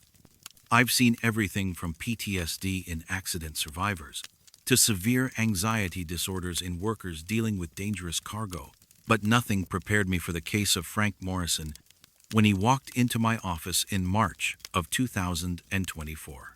Frank was a 49-year-old heavy equipment hauler who'd spent 26 years moving oversized loads across the western United States. Colleagues knew him as Salty, a reference to his years hauling mining equipment across Utah's salt flats. His reputation in the industry was built on precision and reliability, the kind of driver companies called when they needed expensive machinery moved without incident. Frank had never filed a workers' compensation claim, never had a cargo damage report, never missed a delivery deadline. That's what made his psychological breakdown so unexpected and disturbing. When Frank's employer referred him to my practice, he was exhibiting signs of severe dissociative episodes and what appeared to be elaborate delusions about his cargo changing during transport. The referral came after Frank had been found at a weigh station, sitting in his truck and insisting that his trailer was carrying human remains, despite Department of Transportation records showing he was hauling a single piece of construction equipment. During our initial consultation, Frank appeared physically healthy, but emotionally exhausted. His hands shook slightly as he spoke, and he kept glancing toward the window as if expecting to see something that shouldn't be there. When I asked him to describe what had been happening, his response was delivered with the measured precision of someone trying very hard to sound rational. "Dr. Foster, I know how this is going to sound, but I need to tell someone what's been happening to my loads. Something is changing my cargo during transport, and I think it's trying to tell me something I don't want to hear." Frank described an incident that had occurred 2 weeks earlier while hauling an excavator from a Salt Lake City construction company to a mining operation in Nevada. The job was routine, a standard Caterpillar bulldozer, properly secured on a lowboy trailer, with all the appropriate permits and route clearances. Frank had loaded the equipment himself, completed his pre-trip inspection, and began the familiar drive across the salt flats on Highway 6. "About an hour into the trip, I stopped to check my load securement," Frank told me. "Standard procedure for heavy equipment. But when I looked at my manifest, something had changed. Instead of the bulldozer, my paperwork showed I was hauling medical equipment from a hospital closure.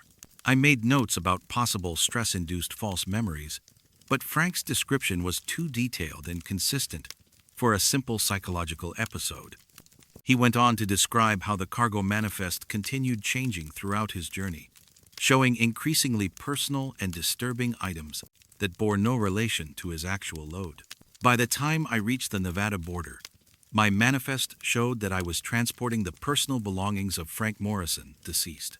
Furniture, clothing, family photographs, things that looked like they'd been recovered from an accident scene." Frank's voice remained steady, but I could see the effort it was taking him to maintain emotional control. He described how the false manifests became more specific and intimate with each transformation, documenting possessions and memories that seemed designed to force him to confront aspects of his life he'd been avoiding.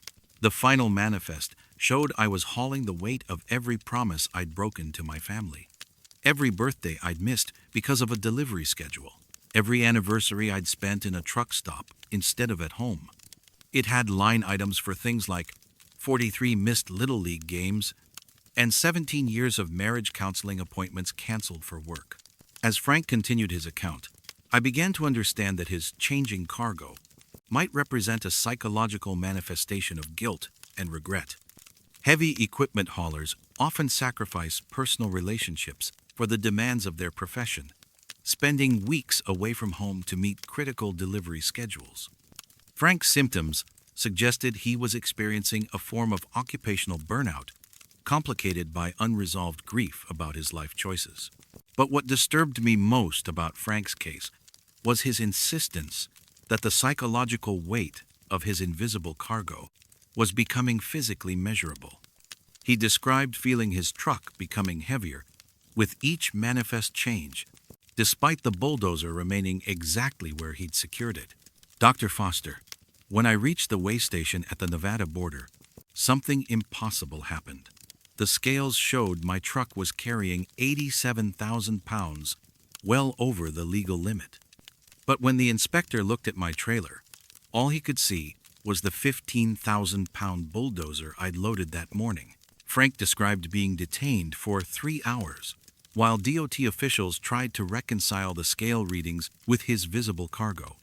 Multiple inspections confirmed that his trailer carried only the single piece of construction equipment specified in his original manifest, but the scales consistently registered nearly 3 times the actual weight. They finally let me continue after deciding their scales were malfunctioning, Frank told me, but I knew the scales were working fine. They were measuring something I was carrying that nobody else could see. Frank's story continued, with increasingly disturbing details about subsequent trips. Each load he hauled seemed to acquire invisible additional cargo that manifested as changing paperwork and impossible weight measurements. The phantom cargo always reflected aspects of his personal life: missed opportunities, broken promises, the emotional cost of putting work before family. During our 4th session, Frank described his most recent incident, which had prompted his employer to mandate psychological evaluation. He'd been hauling mining equipment to a site near the Utah-Arizona border when his manifest began showing that he was transporting his own grave marker. The paperwork showed a headstone with my name and 2 dates. Birth date was correct, but the death date was listed as the day of my first missed family dinner 26 years ago. Below that was an inscription: "Here lies a man who forgot that the most important destination was always home." Frank's voice broke as he continued. When I reached the delivery site, the scales showed I was carrying nothing at all. 0 weight, like my truck was completely empty, even though the mining equipment was right there on the trailer for everyone to see.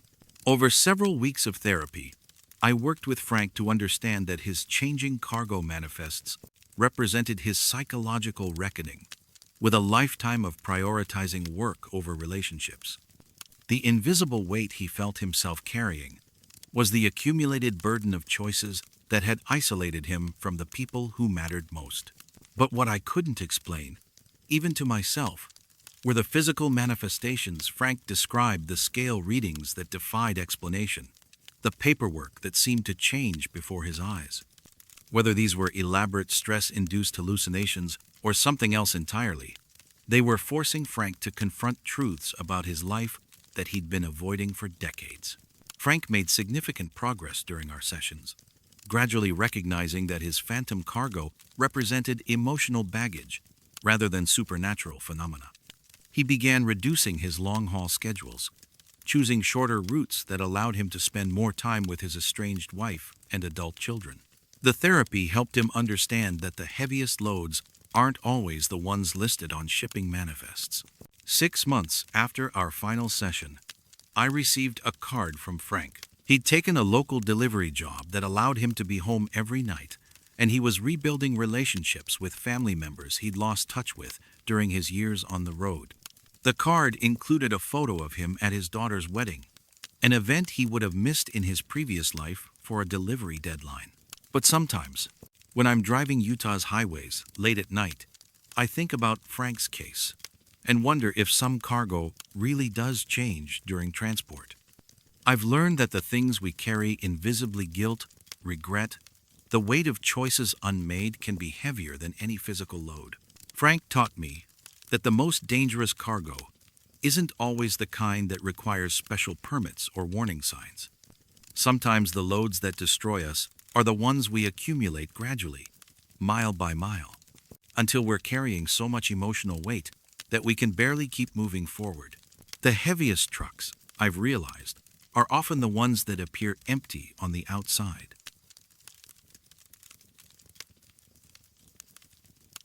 I'm Dr. Emily Vasquez, and I've been working as a forensic audio analyst for the National Transportation Safety Board for 8 years now. My job involves examining black box recordings, radio communications, and other audio evidence from transportation accidents to help investigators understand what happened in those final, crucial moments before disaster strikes. It's technical work that requires both scientific precision and psychological insight, because often the human voices captured in these recordings represent someone's last words. That combination of technical expertise and human empathy was essential when analyzing the black box recording from Tommy Lou's truck accident on Interstate 84 in the Idaho mountains. The case came to my attention in February of 2024, initially as a routine single-vehicle fatality investigation. A 38-year-old team driver had lost control of his semi during a winter storm, rolling his truck down a mountainside embankment. What made the case unusual was that Tommy had been driving solo, but his black box recorded two distinct voices, having detailed conversations right up until the moment of impact. Tommy Lou had been a professional driver for 12 years, specializing in long-haul freight with his driving partner, Kevin Martinez. They were one of those rare team driving partnerships that actually worked two men who could spend weeks together in an enclosed cab without wanting to kill each other. Tommy was the more cautious driver, methodical and safety conscious, while Kevin was the navigator and communicator, always knowing the best routes and maintaining relationships with dispatchers and customers. According to the preliminary accident report, Tommy and Kevin had been hauling electronics from Seattle to Denver when they encountered severe weather conditions in the Oregon mountains. Kevin had been driving during the night shift when their truck hit black ice and rolled over near Pendleton. Kevin was pronounced dead at the scene from blunt force trauma. Tommy survived with minor injuries and was cleared to continue driving after a brief hospital stay. But that's where the timeline became confusing.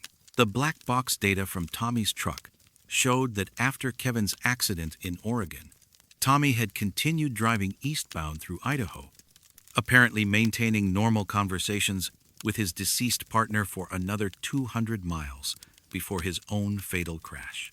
When I first listened to the recording, I assumed there had been some kind of technical malfunction with the audio system. The voices were clear and distinct.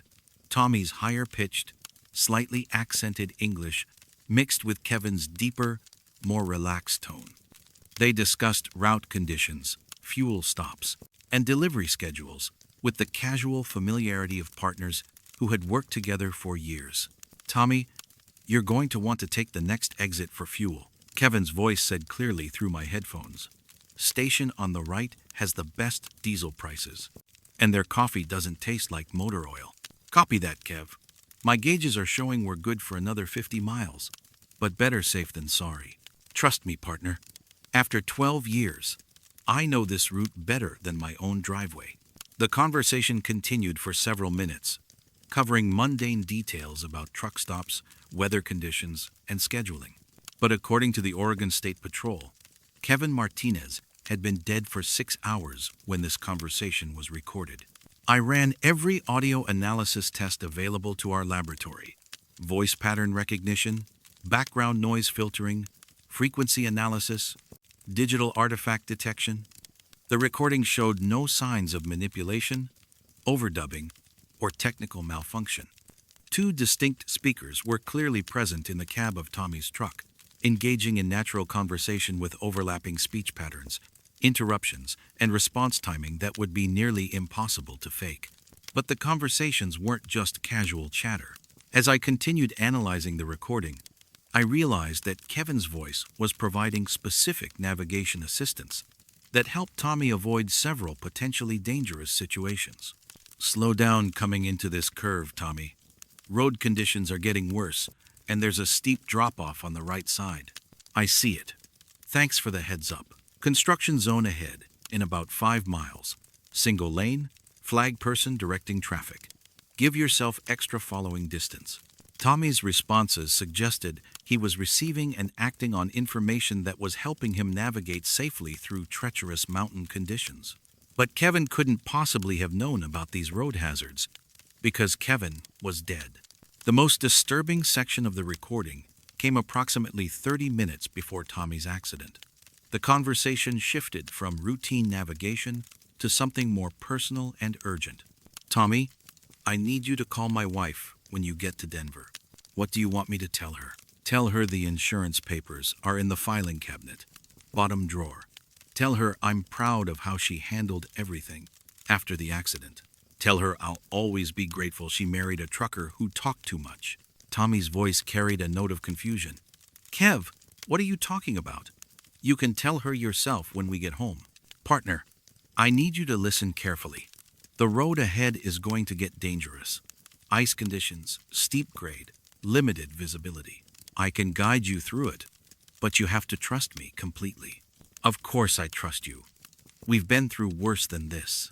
"No, Tommy, we haven't been through anything worse than this." The final 10 minutes of the recording captured Tommy navigating increasingly treacherous conditions while receiving detailed instructions from Kevin about brake pressure, gear selection, and steering corrections. Kevin's voice remained calm and professional, providing guidance with the expertise of someone who had driven these mountains hundreds of times. But the guidance wasn't enough. The recording captured the moment when Tommy lost control of his truck, the sound of skidding tires, breaking glass, and twisting metal. Through it all, Kevin's voice continued offering instructions and reassurance, right up until the moment of impact. "Easy does it, partner. Don't fight the slide. Just ride it out." "Kev, I can't hold it." "I know, Tommy. I know. It's going to be okay." The recording ended with silence. When I submitted my analysis report, I included only the technical findings. The audio contained 2 distinct speakers, no evidence of tampering, and clear documentation of the events leading to the accident. I didn't speculate about the impossible nature of the conversations, because speculation wasn't part of my job. But I couldn't stop thinking about the case. I researched Tommy and Kevin's partnership, reading through their employment records, safety evaluations, and dispatch logs. They had been driving together for 8 years, covering over 2 million miles without a single at-fault accident.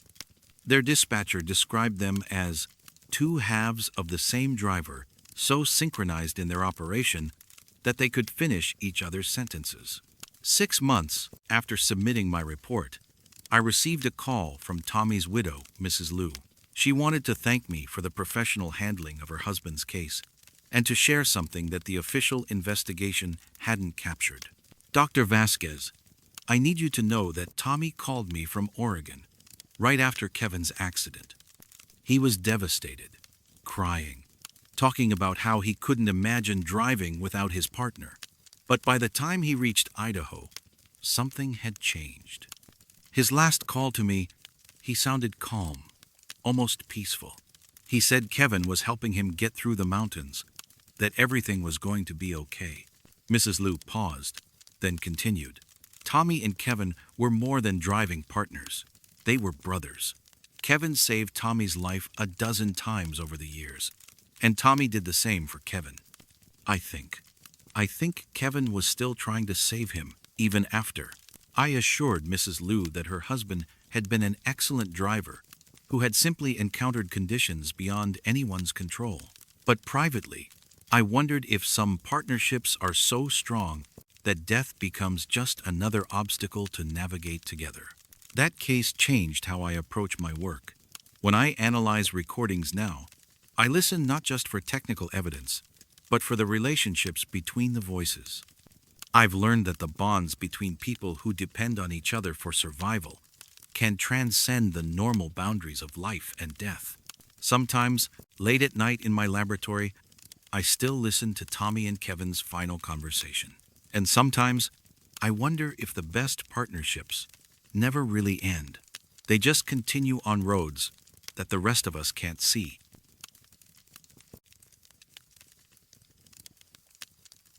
I'm Dr. Rachel Hendricks, and I've been working as a wilderness search and rescue coordinator for Glacier National Park for 11 years now. My job involves coordinating search operations, analyzing GPS tracking data, and working with local authorities to locate missing persons in some of the most remote terrain in North America. I've seen hikers disappear on well-marked trails, experienced hunters vanish in familiar territory, and seasoned outdoorsmen lose their way in conditions that should have posed no challenge. But nothing in my search and rescue experience prepared me for Grace Williams' case when it came to my attention in October of 2023. Grace was a 45-year-old freight specialist who had been missing for 6 days after taking what she described as a familiar shortcut through the Montana wilderness. When she finally emerged from the forest, her truck's GPS data showed something that challenged everything I thought I understood about navigation and geography. Grace Williams, known throughout the industry as Montana, had been hauling freight through the western wilderness for 18 years. She specialized in remote deliveries, supplies for research stations, equipment for mining operations, provisions for logging camps, accessible only by unmarked Forest Service roads. Her reputation was built on knowing every logging trail, fire road, and unmarked path through thousands of square miles of Montana forest. That expertise made her disappearance particularly puzzling. Grace had been hauling scientific equipment from Missoula to a remote research station near the Canadian border when she vanished. Her route should have taken 12 hours through well-established Forest Service roads. Instead, she'd been missing for nearly a week before walking out of the wilderness alone, leaving her truck somewhere in the forest with a story that defied rational explanation. When I first interviewed Grace at the hospital in Kalispell, she appeared physically unharmed but psychologically shaken. Her medical examination revealed signs of dehydration and exhaustion, consistent with several days in the wilderness, but no injuries or evidence of external trauma. What disturbed me most was her insistence that she'd only been driving for a few hours when she should have been missing for days. "Dr. Hendricks, I need you to understand something," Grace began, her voice carrying the steady tone of someone accustomed to navigating dangerous terrain. "I've been driving these forests since 2005. I know every road, every trail marker, every landmark between Missoula and the border. But 3 days ago, I took a shortcut I'd used dozens of times before, and it led me somewhere that doesn't exist on any map." Grace described leaving Missoula on a routine delivery run, carrying seismic monitoring equipment to a geological research station. The route was familiar Highway 2 north to Highway 49, then a series of Forest Service roads that would cut her travel time by 2 hours. She'd made this exact trip monthly for the past 3 years, without incident. About 50 miles north of Whitefish, I turned onto Forest Service Road 212, just like I always do, Grace told me. It's a narrow gravel road that winds through dense timber for about 15 miles, before connecting to the main access road for the research station. I'd driven it so many times, I could navigate it in my sleep. But instead of the familiar 15-mile forest road, Grace found herself on what appeared to be an endless loop through increasingly dense woodland. The road maintained consistent gravel surface and standard Forest Service markers, but it never seemed to reach the connection point she'd navigated dozens of times before. After about an hour, I started recognizing landmarks I'd already passed, Grace continued. A distinctive lightning-struck pine, a small creek crossing, a rocky outcrop that looks like a sleeping bear. But according to my odometer, I'd been driving in a straight line for over 20 miles. I asked Grace if she'd attempted to turn around or find alternate routes, standard procedure when lost in wilderness areas. Her response highlighted the most disturbing aspect of her experience. "That's the thing, Dr. Hendricks. There were no turnoffs, no side roads, no driveways, no clearings where I could reverse direction. Just one continuous gravel road winding through forest that seemed to go on forever." Grace described driving for what felt like hours, passing the same landmarks repeatedly, but never encountering any variation in the road itself. Her fuel gauge remained constant. Her odometer continued recording mileage, but she never seemed to make progress toward her destination or find any way to change direction. The strangest part was how normal everything seemed, Grace told me. The road surface was perfect, like it had been recently maintained. The forest looked healthy and natural. My truck was running fine. My GPS was showing signal strength, but the coordinates kept changing in ways that didn't make sense. I asked Grace to describe her GPS readings in detail, hoping to understand how her navigation equipment had malfunctioned. What she told me made the case even more inexplicable. My GPS showed me traveling in perfect circles, Dr. Hendricks. Not rough circles or approximate loops, but geometrically perfect circles with a radius of exactly 3.7 miles. Every time I completed a circuit, the GPS would reset to the starting coordinates and begin tracking the same circle again. Grace pulled out her smartphone and showed me the GPS tracking data from her ordeal. The screen displayed a series of perfect circles overlaid on a map that showed nothing but unmarked forest. According to the coordinates, she'd traveled over 400 miles while remaining within a 7-mile diameter area that contained no roads or trails, according to any official mapping system. I drove that same circle for what felt like 2 full days. Grace continued. Day turned to night, night turned to day, but I never got tired, never got hungry, never needed to stop for fuel. It was like time was moving differently on that road. The most disturbing part of Grace's account was her description of other traffic on the impossible road. During her endless circling, she encountered other vehicles, logging trucks, service vehicles, even passenger cars, all traveling the same endless loop, with their drivers appearing unaware of their situation. I tried to signal other drivers, flash my lights, get them to pull over so we could figure out what was happening, Grace told me. But they all acted like they were on normal roads, going to normal destinations. When I managed to get close enough to see their faces, they looked content, like they'd accepted that driving in circles forever was perfectly natural. Grace's description reminded me of cases I'd encountered involving disorientation and confusion in wilderness areas, but the GPS data made her experience impossible to dismiss as simple psychological episode. The tracking information was too precise, too consistent to represent equipment malfunction or false memory. On what I thought was my 3rd day on the road, I started recognizing some of the other drivers, Grace continued.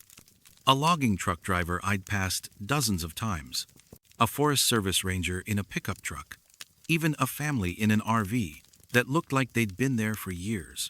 They all seemed to know the road, like they'd been driving it forever. Grace's account took an even more disturbing turn when she described her final hours on the endless road. After what her GPS recorded as over 600 miles of circular travel, she began noticing changes in the forest around her. The trees started looking different, Dr. Hendricks. Not sick or dead, just older, like they'd been growing alongside that road for centuries.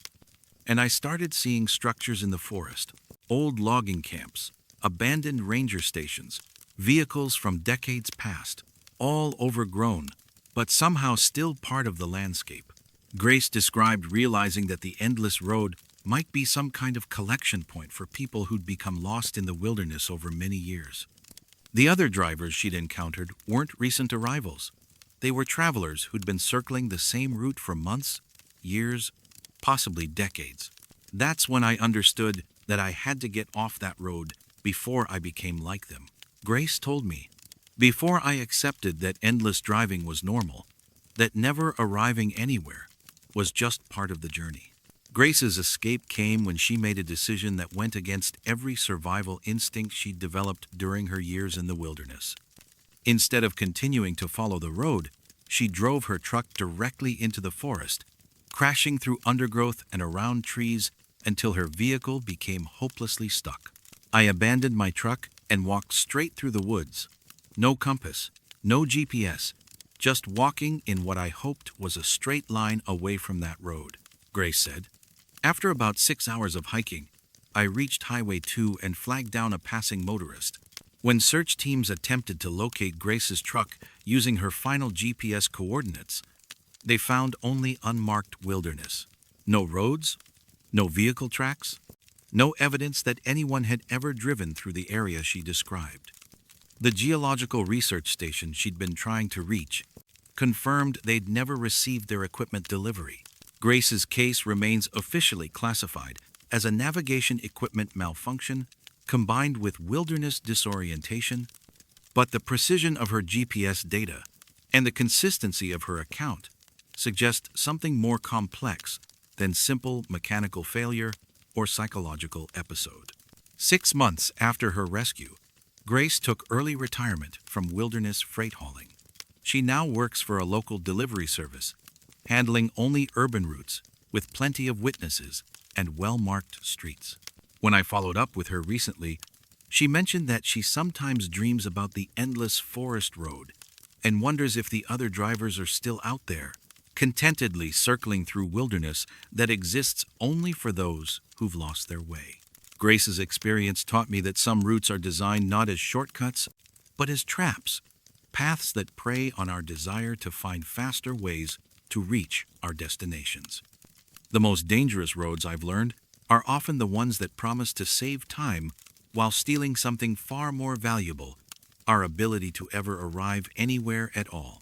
I still coordinate search and rescue operations throughout Montana's wilderness, but Grace's case has changed how I think about missing persons in remote areas.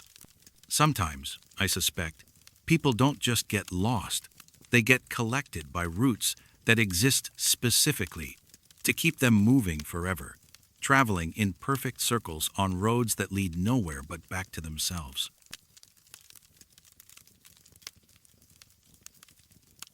I'm Detective Lieutenant Samuel Brooks, and I've been working cold cases for the Maine State Police for 13 years now. My specialty is missing persons investigations that have gone unsolved for decades. Cases where the original investigators exhausted all leads, and the files gathered dust in storage until new evidence or witness testimony provides a fresh angle. It's painstaking work that requires patience and attention to detail, because sometimes the smallest inconsistency in an old report can crack a case that's been cold for 20 or 30 years. That attention to historical detail became crucial when Carl Peterson's case crossed my desk in November of 2023. Carl was a 53-year-old refrigerated transport specialist who'd been hauling frozen goods up and down the East Coast for over 2 decades. His employer contacted our department after Carl reported experiencing what he described as unauthorized cargo in his sealed trailer claims that became more disturbing when we discovered they might be connected to a missing persons case. From 1974, Carl Peterson was known throughout the industry as one of the most reliable cold chain drivers on the eastern seaboard. Temperature-controlled transport requires precision and vigilance. A few degrees of variation can spoil thousands of dollars worth of cargo, and Carl had maintained perfect temperature logs for 18 years without a single loss claim. His routes typically took him from food processing plants in Maine to distribution centers in New York and Pennsylvania, carrying everything from frozen seafood to ice cream that required maintaining exact temperatures throughout transport. That professional reputation made Carl's recent reports particularly puzzling. According to his employer, Northern Atlantic Cold Storage, Carl had been filing incident reports claiming he could hear movement inside his sealed cargo bay during overnight rest periods. The reports described scratching sounds, footsteps, and what Carl characterized as someone walking around inside the trailer during mandatory driver rest breaks at truck stops along Interstate 95. When I interviewed Carl at our Bangor office, he appeared physically healthy but psychologically strained. His hands showed the calluses and scars, typical of someone who'd spent decades handling heavy cargo, but they trembled slightly as he spoke. His account was delivered with the methodical precision of a man accustomed to maintaining detailed logs and following exact procedures. Detective Brooks, I know how this sounds, but I need to report what I've been experiencing during my runs down the coast, Carl began. For the past 2 months, I've been hearing movement in my cargo bay during overnight stops. Not settling sounds or thermal expansion footsteps, someone walking around inside a sealed trailer. Carl described how the incidents began during routine deliveries from a seafood processing plant in Bar Harbor to a distribution center in Newark. His trailer was loaded with pallets of frozen fish fillets, properly secured and monitored by temperature sensors throughout the cargo bay. The trailer had been sealed with tamper-evident locks, and Carl had conducted his standard pre-trip inspection to ensure proper load securement. The first time I heard it was at a truck stop near Augusta, Carl told me. I'd pulled in for my mandatory 10-hour rest break, parked in the back of the lot where it's quiet. Around 2 a.m., I started hearing what sounded like someone walking on the trailer floor, moving from front to back. I asked Carl if he'd investigated the sounds immediately, standard procedure when securing valuable cargo. His response revealed the most disturbing aspect of his experience. I did a complete exterior inspection, detective. Checked all the locks, examined the trailer seals, looked for any sign of unauthorized entry. Everything was secure. No evidence of tampering. No way anyone could have gotten inside without breaking the seals. Carl described conducting multiple inspections over the following weeks, each time hearing the same walking sounds during overnight stops, but finding no evidence of intrusion or cargo disturbance. His temperature logs remained perfect, his load securement was undisturbed, and his delivery counts matched the shipping manifests exactly. What bothered me most was the pattern, Carl continued. The footsteps always started around 2 a.m. and continued until about 4 a.m. Same duration, same rhythm, like someone was pacing the length of the trailer. But when I'd arrive at my destination, everything would be exactly as I'd loaded it. I pulled the historical files for Carl's route along Interstate 95, looking for any incidents that might explain his experiences. What I found in the archives made the case significantly more disturbing and connected it to one of Maine's oldest unsolved missing persons investigations. In October of 1974, a 22-year-old college student named David Mitchell had disappeared while hitchhiking from Bar Harbor to Boston. David had been last seen at a truck stop near Augusta, the same location where Carl first heard the footsteps in his trailer. Despite extensive searches and interviews with dozens of truck drivers who'd passed through the area, David Mitchell was never found. The original investigation file contained witness statements describing David as approximately 6 feet tall, wearing a dark jacket and carrying a backpack. Multiple truckers reported seeing him at the Augusta truck stop, but none admitted to giving him a ride. The case went cold after 6 months of investigation, and David Mitchell remained officially missing. Carl, I need to show you something, I said, pulling out the 1974 missing persons file. Does this photograph look familiar? Carl studied David Mitchell's picture for a long moment before his face went pale. Detective, that's the figure I saw on the security footage from the truck stop last week. Carl explained that his most recent incident had occurred at the same Augusta truck stop where David Mitchell was last seen.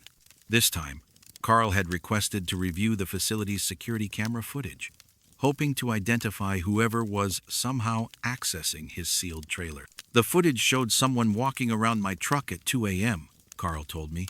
Same height and build as the person in this photograph, wearing what looked like a dark jacket. But detective, the video quality was strange, like it was shot through fog, even though the night was clear.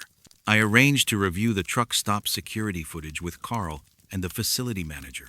What we saw defied rational explanation while providing disturbing corroboration for Carl's account. The cameras clearly showed a figure matching David Mitchell's description walking around Carl's truck, apparently attempting to gain access to the cargo bay. But the figure's behavior was unlike any normal person trying to break into a vehicle. Instead of examining the locks or looking for entry points, the figure walked in measured steps around the perimeter of the trailer, as if following a predetermined path. The movements were repetitive, almost ritualistic, like someone who had performed the same routine countless times.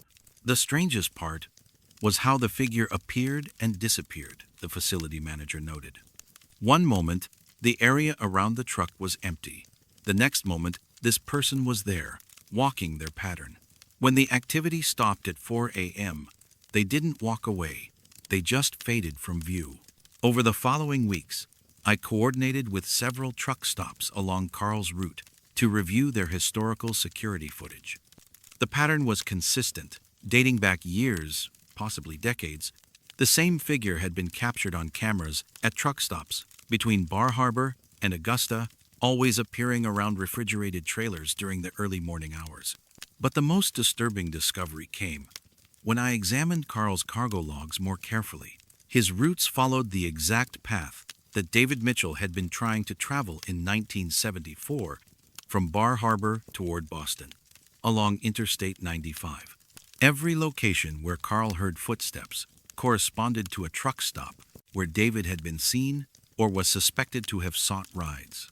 Carl, I think David Mitchell has been trying to complete his journey for 50 years. I told him during our final interview, your refrigerated trailer might be providing him with the ride he's been waiting for since 1974. Carl's response revealed the most unsettling aspect of the entire case. Detective, that would explain something else I've been noticing. My fuel consumption has been higher than normal on these runs, like I'm carrying extra weight. And my delivery times have been faster, like I'm taking shortcuts I don't remember making. 3 months after our investigation began, Carl Peterson took early retirement from refrigerated transport. He now works for a local delivery service, handling only daytime routes within a 50-mile radius of his home.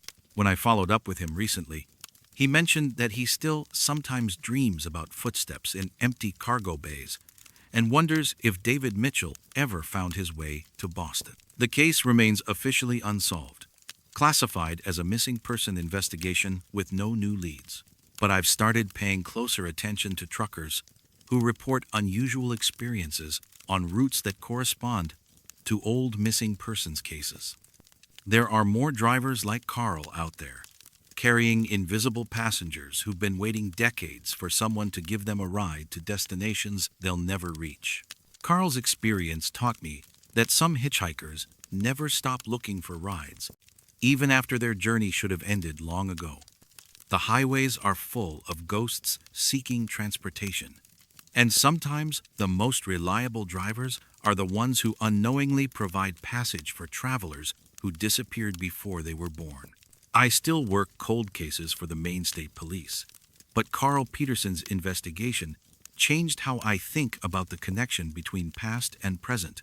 Some missing persons aren't really missing, they're just still traveling, waiting for the right driver to help them complete journeys that began decades ago on roads that remember everyone who ever walked them looking for a ride.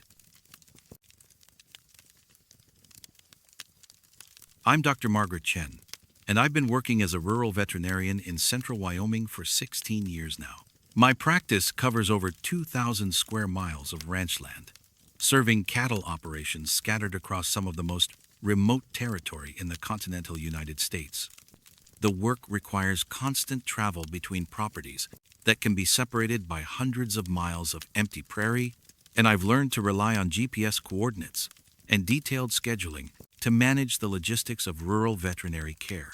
That dependence on precise scheduling made Patricia Foster's case particularly disturbing when the Fremont County Sheriff's Office asked me to consult on her disappearance in December of 2023. Patricia was a livestock transport specialist who'd been missing for 3 days after following what appeared to be a legitimate delivery schedule to a ranch that hadn't existed for over 20 years. Her case challenged everything I thought I understood about the relationship between past and present in Wyoming's agricultural communities. Patricia Foster, known throughout the industry as Windy, had been hauling livestock across the western states for 14 years. At 42, she was considered one of the most reliable drivers in the business, with an impeccable safety record and a reputation for maintaining schedules that other drivers found impossible to meet. Her specialty was time-sensitive livestock transport, breeding stock, show animals, and high-value cattle that required precise delivery timing and expert handling during transport. That professional reputation made her disappearance particularly puzzling. According to her employer, Rocky Mountain Livestock Transport, Patricia had received a legitimate delivery order for December 15th, directing her to transport a shipment of registered Angus cattle from a ranch near Riverton to the historically significant Broken Arrow Ranch in the Wind River Range. The paperwork appeared authentic, complete with proper permits, health certificates, and GPS coordinates for the delivery location. When I first reviewed Patricia's case file, several details immediately caught my attention. The Broken Arrow Ranch had been a prominent cattle operation in the 1960s and 70s, known throughout Wyoming for breeding champion Angus cattle. But according to county records, the ranch had been abandoned in 1998 after the owner's death, and the property had been demolished in 2004 to make way for a state wildlife preserve. Dr. Chen, Sheriff Williams explained during our initial meeting, we need your expertise with ranch operations to help us understand how Patricia could have received a delivery order for a property that's been gone for 20 years. Her employer swears the paperwork came through their normal channels, but the destination shouldn't exist. I agreed to review Patricia's delivery documentation, hoping to identify administrative errors that might explain the impossible scheduling. What I found instead was paperwork so authentic and detailed that it seemed to have been generated by someone with intimate knowledge of both the historical Broken Arrow Ranch and current livestock transport regulations. The delivery order specified transport of 12 registered Angus cattle from the Morrison Ranch near Riverton to Broken Arrow Ranch, coordinates 43.782 north, 108.456 west. The cattle were described as breeding stock valued at over $200,000, requiring specialized handling and climate-controlled transport. Every detail matched standard industry practices for high-value livestock shipments. The strange thing is, Sheriff Williams continued, those GPS coordinates are accurate for where the Broken Arrow Ranch used to be located. But when our search teams reached those coordinates, all they found was Patricia's truck parked in an empty field that's been undeveloped grassland for 20 years. I accompanied the sheriff to the location where Patricia's truck had been discovered. The site was approximately 30 miles northwest of Riverton, accessible only by a series of unmarked dirt roads that wound through sagebrush prairie toward the foothills of the Wind River Range. According to GPS, we were at the exact coordinates specified in Patricia's delivery order, but the landscape showed no evidence of current or historical ranch development. "This is what doesn't make sense," Sheriff Williams said as we examined the empty prairie. Patricia's truck was found right here, parked as if she was making a delivery. Her livestock trailer was positioned exactly how you'd expect for unloading cattle at a ranch facility. But there's no ranch here, no loading chutes, no fencing, nothing to indicate livestock operations. I walked the perimeter of the area where Patricia's truck had been positioned, looking for any signs of historical ranch infrastructure that might explain her presence at the location. What I found disturbed me more than the empty prairie had.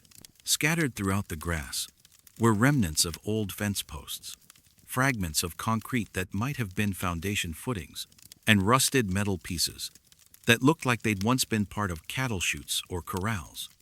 The debris was overgrown and weathered, clearly decades old, but it was positioned exactly where you'd expect to find the working infrastructure of a cattle ranch. "Sheriff, I think Patricia was trying to make a delivery to the Broken Arrow Ranch as it existed in the 1970s, I told him. These coordinates mark the exact location of the original ranch buildings, but she arrived 50 years too late.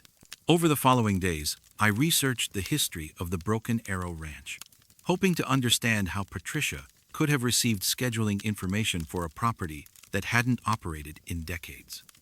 What I discovered in the county historical archives made the case even more inexplicable. The Broken Arrow Ranch had been owned by a man named Theodore Larson, who'd built it into one of Wyoming's premier cattle operations between 1962 and 1998. Theodore had been known for his meticulous record-keeping and his insistence on precise scheduling for all livestock deliveries. His ranch records, preserved in the county archives, showed that he'd maintained detailed appointment schedules years in advance, planning breeding programs and cattle shipments with mathematical precision. But Theodore Larson had died alone at his ranch in March of 1998. His body wasn't discovered for 3 weeks, and investigators determined he'd spent his final days trying to maintain the ranch operation single-handedly, despite declining health.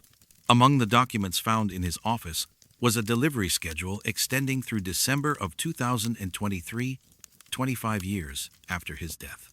Dr. Chen, the county clerk told me, Mr. Larson's final schedule included an appointment for December 15th, 2023. Delivery of 12 registered Angus cattle from Morrison Ranch.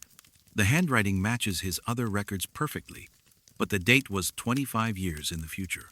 I compared Theodore Larson's handwritten schedule with Patricia's delivery order. The livestock specifications, the GPS coordinates, even the specific timing requirements were identical. Patricia had been following a delivery appointment made by a man who died when she was still a teenager to deliver cattle to a ranch that had been demolished before she started her driving career. But the most disturbing discovery came when I interviewed the current owner of the Morrison Ranch, the property from which Patricia's cattle were supposed to have been shipped.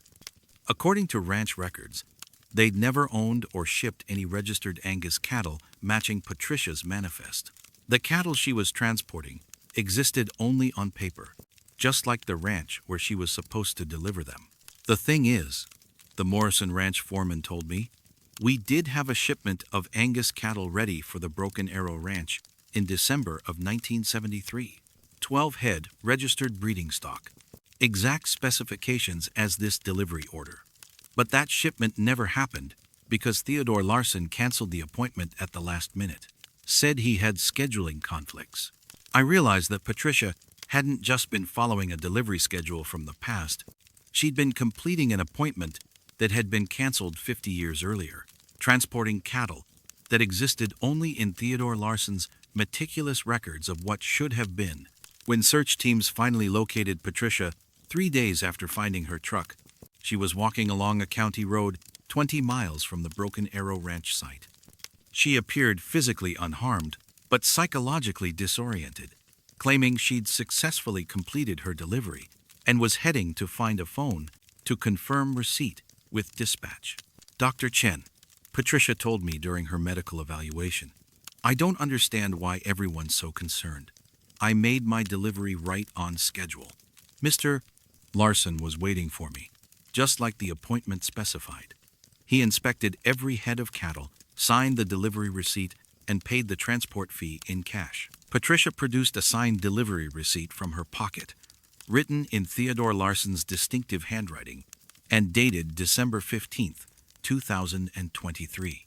The paper was yellowed and brittle, like it had been written decades earlier, but the signature was fresh. Patricia's case remains officially classified as a psychological episode brought on by navigation errors and environmental exposure. But I've started paying closer attention to delivery schedules and appointment records in Wyoming's agricultural communities, particularly those involving properties with long histories of meticulous record-keeping. Sometimes, I've learned, the most punctual people continue keeping appointments long after they're no longer alive to honor them. And sometimes, the most reliable drivers are the ones willing to complete deliveries that were scheduled decades before they were born, to ranches that exist only in the memories of the prairie grass. Patricia returned to livestock transport after a brief recovery period, but she now requests only routes to currently operating ranches with confirmed GPS coordinates.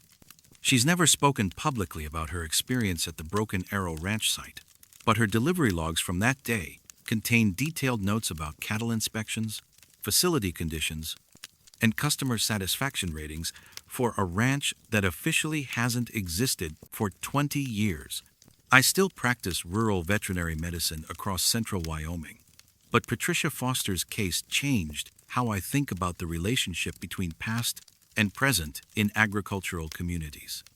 Some appointments, I've realized, transcend the normal boundaries of time and space, keeping schedules that were made by people who understood that the most important deliveries are the ones that complete unfinished business from generations past.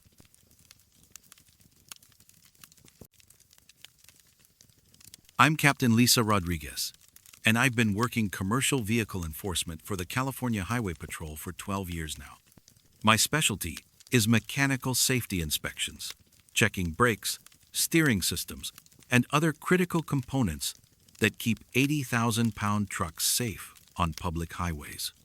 It's detailed work that requires understanding both current automotive technology and the maintenance practices that prevent catastrophic failures on mountain grades and interstate highways. That technical expertise became crucial when Jose Martinez's case came to my attention in January of 2024. Jose was a 37-year-old owner-operator whose truck had been flagged for unusual maintenance records during a routine DOT inspection on U.S. Highway 395 near Bishop. What made his case particularly disturbing was that his maintenance logs documented recent repairs performed by a mechanic who had died in 1993 using techniques and parts that hadn't existed during that mechanic's lifetime. Jose Martinez had been driving professionally for 15 years, specializing in freight transport between Los Angeles and Reno. As an owner-operator, he was responsible for his own vehicle maintenance, a critical skill that separated successful independent drivers from those who went bankrupt paying for commercial repairs. Jose had a reputation for mechanical excellence, maintaining his Peterbilt tractor and 53-foot trailer in condition that would make fleet mechanics jealous. That reputation for self-sufficiency made the maintenance records in Jose's logbook impossible to explain through normal channels. According to DOT regulations, all commercial vehicle repairs must be documented with detailed service records, including the name and certification number of the mechanic performing the work. Jose's recent entries showed consistent maintenance by Eddie Kowalski, ASE Master Certified, with documentation so precise it exceeded industry standards. When I first reviewed Jose's maintenance logs during his inspection, several details immediately caught my attention. The handwriting was distinctly old school, the kind of careful penmanship that mechanics learned before computerized work orders and diagnostic equipment. But the repairs documented were thoroughly modern, involving electronic engine management systems, advanced air brake configurations, and emissions control equipment that represented current technology.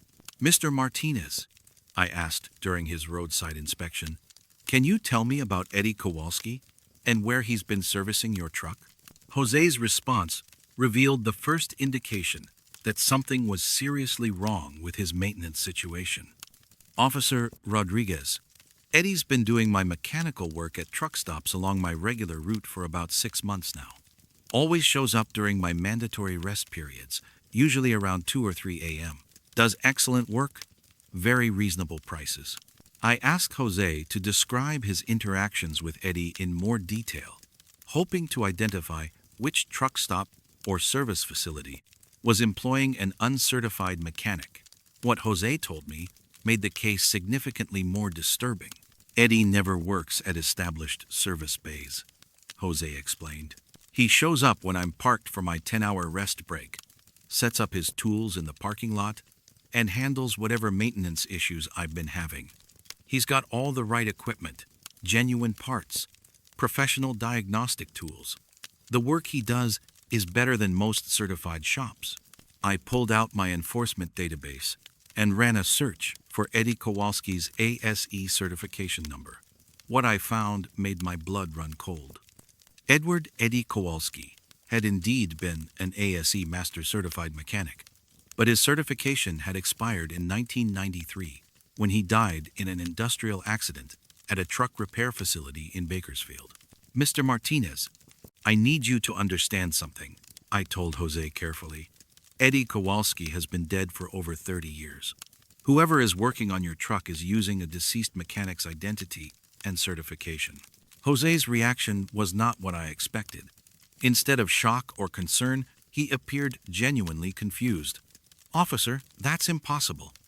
I've worked with Eddie dozens of times over the past 6 months. He knows my truck better than I do. He's diagnosed problems I didn't even know I had and fixed them with parts that fit perfectly." I examined Jose's truck more carefully, looking for evidence of substandard repairs or counterfeit parts that might indicate unauthorized mechanical work. What I found instead was maintenance that exceeded every standard I'd encountered in 12 years of commercial vehicle inspection. The brake system had been completely overhauled, with precision that suggested decades of experience. The engine modifications improved performance while maintaining perfect emissions compliance. Even the electrical work showed attention to detail that most certified mechanics couldn't match. Whoever was signing Eddie Kowalski to these service records was performing work that surpassed modern industry standards. But the most disturbing aspect of Jose's maintenance records was their historical accuracy. The service entries referenced truck maintenance practices and part specifications that matched Eddie Kowalski's documented expertise from the 1970s and 80s, but applied to equipment that hadn't existed until the 2000s. "Jose," I said, studying his maintenance logs more carefully, "these service records show that Eddie diagnosed a problem with your diesel particulate filter and performed a regeneration procedure. But diesel particulate filters weren't required on commercial vehicles until 2007. Eddie Kowalski died 14 years before this technology existed." Jose examined his own maintenance records with new attention. "Officer Rodriguez, you're right about the timeline, but the work was done perfectly. My DPF system has been running flawlessly since Eddie serviced it. Better performance than when the truck was new." Over the following weeks, I coordinated with truck stops along Jose's regular route, hoping to identify whoever was impersonating Eddie Kowalski and performing unauthorized mechanical work. What I discovered from security footage and witness interviews made the case even more inexplicable. Multiple truck stop managers confirmed seeing an older man working on Jose's truck during overnight hours, always using professional tools and following proper safety procedures. The descriptions were consistent: a man in his 60s, wearing coveralls with Eddie embroidered on the pocket, methodical in his approach, and clearly experienced with heavy truck maintenance. But the security camera footage revealed something impossible. The cameras showed Jose's truck parked in the designated rest areas, with clear evidence of maintenance work being performed, tools scattered around the vehicle, parts being replaced, diagnostic equipment connected to the engine systems. But the cameras never showed the person doing the work. "Captain Rodriguez," one truck stop manager told me, "we've got hours of footage showing that truck being worked on, but no footage of any mechanic. It's like the tools are moving by themselves, but the work being done is clearly professional quality." The breakthrough in understanding Jose's situation came when I contacted Eddie Kowalski's former employer, the truck repair facility where he died in 1993. The shop foreman, now retired, still remembered Eddie's work habits and professional standards. "Eddie was the best heavy truck mechanic I ever worked with," the retired foreman told me. "He had this thing about unfinished work. If he couldn't complete a repair properly, it would eat at him. He'd come in on weekends, work overtime without pay, just to make sure every job met his standards." According to the shop records, Eddie had been working on a complex engine rebuild when the accident occurred. The truck he'd been repairing was never completed, and the customer eventually had it towed to another facility. Eddie's final time card showed him clocking out at midnight, but witnesses said he'd stayed late to finish diagnostic work on the incomplete engine. "The thing about Eddie," the foreman continued, "was that he always said a good mechanic's job isn't done until every truck on the road is running safely. He took personal responsibility for keeping drivers safe, even when it wasn't his assigned work." I realized that Jose's supernatural maintenance experiences might represent Eddie Kowalski's continuing commitment to truck safety 3 decades after his death. But understanding the motivation didn't explain how a deceased mechanic could perform modern repairs using current technology and genuine parts. The final piece of the puzzle came when I examined the financial records for Jose's maintenance expenses. Despite receiving professional quality repairs over 6 months, Jose had never been charged for the work. His bank records showed no payments to any Eddie Kowalski or associated repair services. Jose, you've been receiving thousands of dollars worth of maintenance work, but there's no record of you paying for any of it. How do you explain that? Jose's answer revealed the most unsettling aspect of his entire experience. Officer Rodriguez, Eddie always says the same thing when I ask about payment. He tells me that keeping good drivers safe on the road is payment enough, and that he's got plenty of time to work on trucks that need attention. 6 months after my investigation began, Jose Martinez continues operating his truck with maintenance records signed by Eddie Kowalski. The work remains flawless. The parts are always genuine, and Jose's vehicle passes every DOT inspection with perfect scores. But I've stopped questioning the impossible nature of the maintenance records, because the results speak for themselves.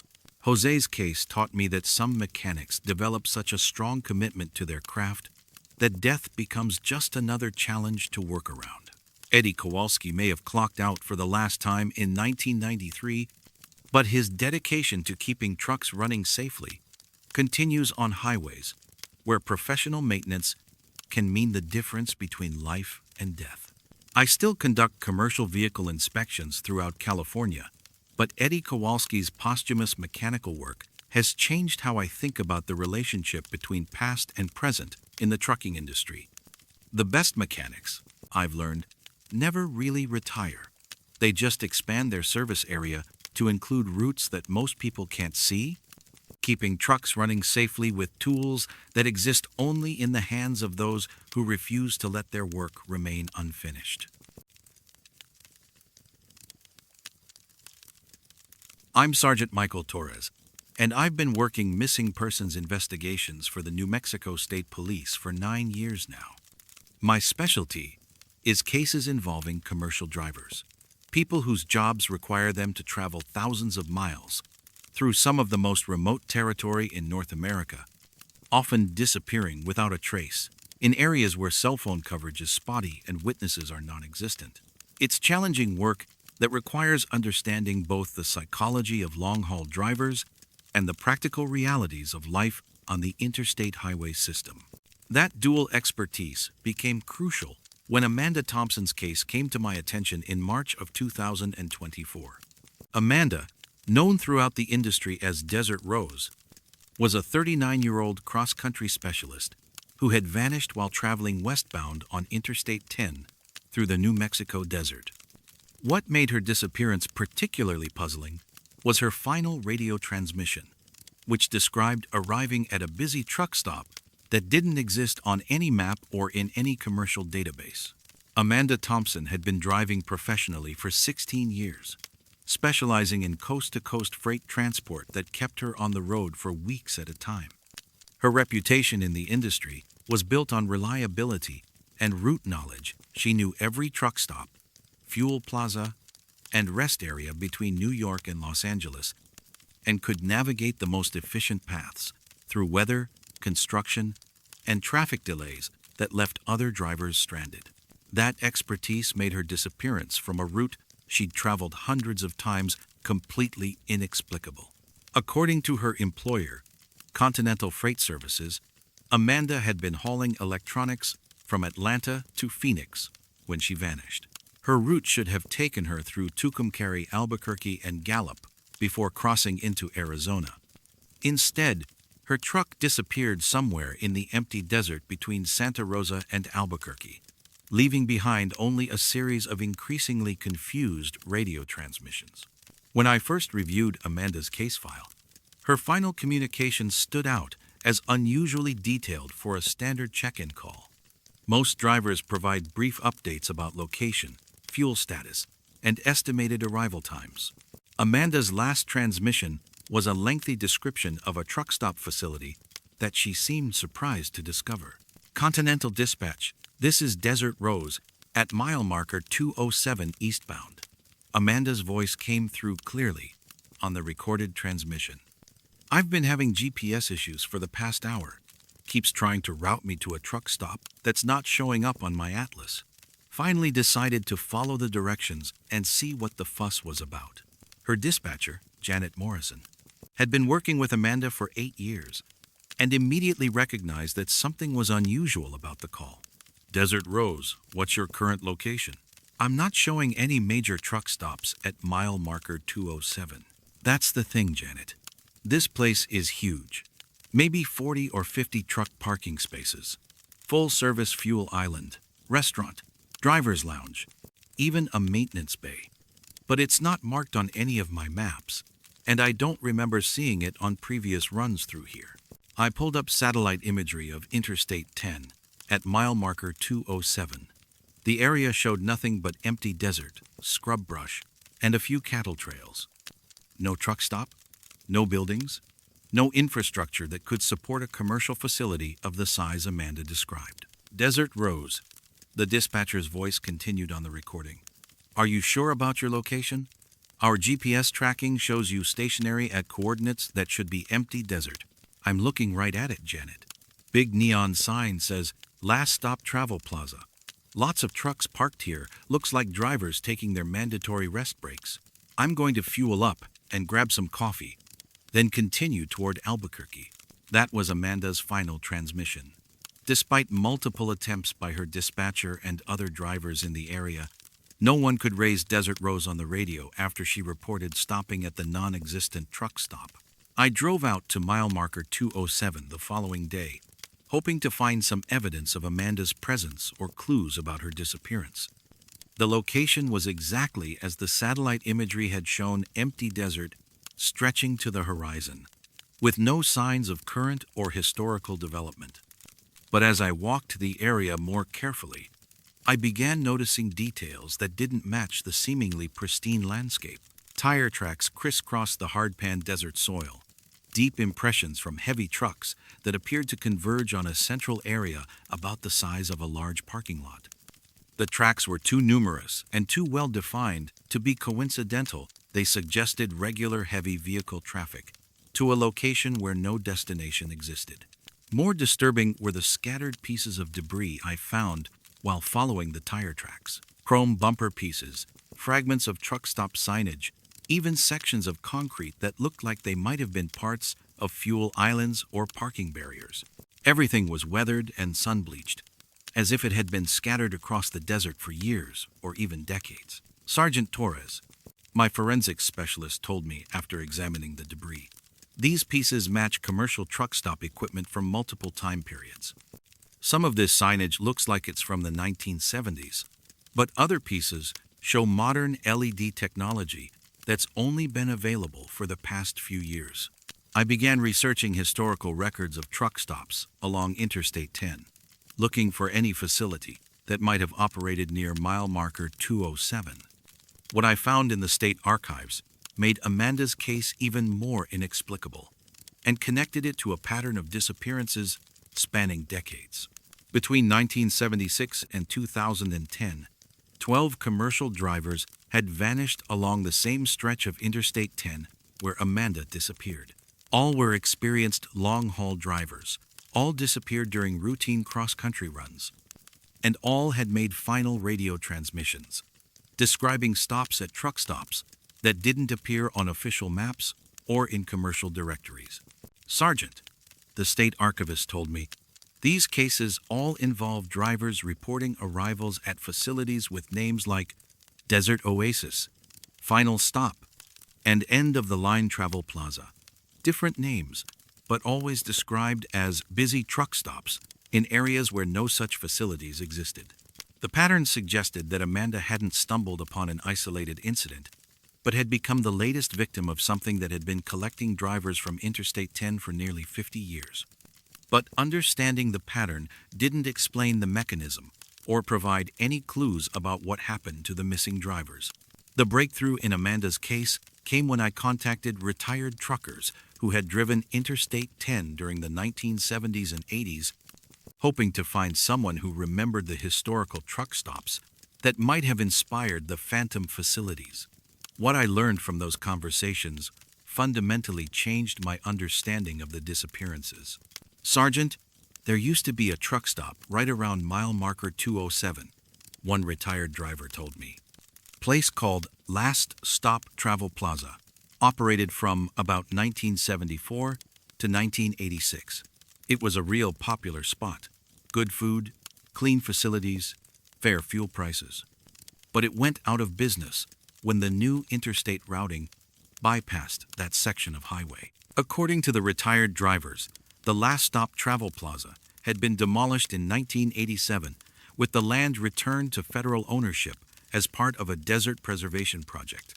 But for over a decade, it had been a crucial stopping point for drivers crossing the New Mexico desert, providing services and social connections that made long-haul trucking bearable. The thing about the last stop, another retired driver explained, was that it felt like home to drivers who spent their lives on the road. Some guys would plan their routes just to stop there, catch up with other drivers, share stories about the road. When it closed, a lot of drivers said it was like losing the only place where they really belonged. I realized that Amanda and the other missing drivers might have been encountering some form of persistent memory of the original Last Stop Travel Plaza, a supernatural remnant that continued operating decades after the physical facility had been demolished, serving drivers who needed what it had always provided. But understanding the possible origin of the phantom truck stop didn't help me locate Amanda or explain how a non-existent facility could provide fuel, food, and services to physical trucks driven by living people. The answer came from an unexpected source. While reviewing Amanda's personnel file, I discovered that she'd been adopted as a child and had spent years searching for her biological family. Her adoption record showed that her birth father had been a long-haul trucker who had disappeared in 1985 while traveling Interstate 10 through New Mexico. Amanda's birth father, Richard Thompson, had vanished at mile marker 207 while hauling freight from Texas to California. His final radio transmission had described stopping at a truck stop for fuel and rest. His truck was never found, and he was presumed to have died in the desert after suffering a medical emergency. I contacted Amanda's adoptive family, hoping to understand if she'd known about her father's disappearance and whether it might have influenced her career choice. What they told me completed the disturbing picture of Amanda's case. Amanda spent her whole adult life trying to understand why she felt so drawn to long-haul trucking. Her adoptive mother told me. She said driving cross-country felt like she was searching for something, but she could never explain what. When we told her about her birth father's disappearance, she became obsessed with driving the same routes he'd traveled, like she was trying to find him. I realized that Amanda's disappearance wasn't random. She'd been unconsciously following her father's path for 16 years, and when she finally reached the location where he'd vanished, she'd found what she'd been searching for all along. Amanda Thompson remains officially missing, classified as a presumed victim of desert exposure or vehicle accident, but I've stopped actively investigating her case because I suspect she finally found the destination she'd been seeking her entire driving career. Sometimes, late at night when I'm patrolling Interstate 10, I tune my radio to the emergency channels that truckers monitor. And sometimes, when atmospheric conditions are just right, I hear fragments of CB chatter that sound like it's coming from a very busy truck stop drivers discussing routes, sharing road conditions, talking about loads they're waiting to pick up. Amanda's case taught me that some destinations exist not on maps, but in the spaces between longing and belonging. The most dangerous truck stops, I've learned, are often the ones that offer exactly what isolated drivers need most. A place where the road finally leads home, even if that home exists only for people who've forgotten how to stop driving.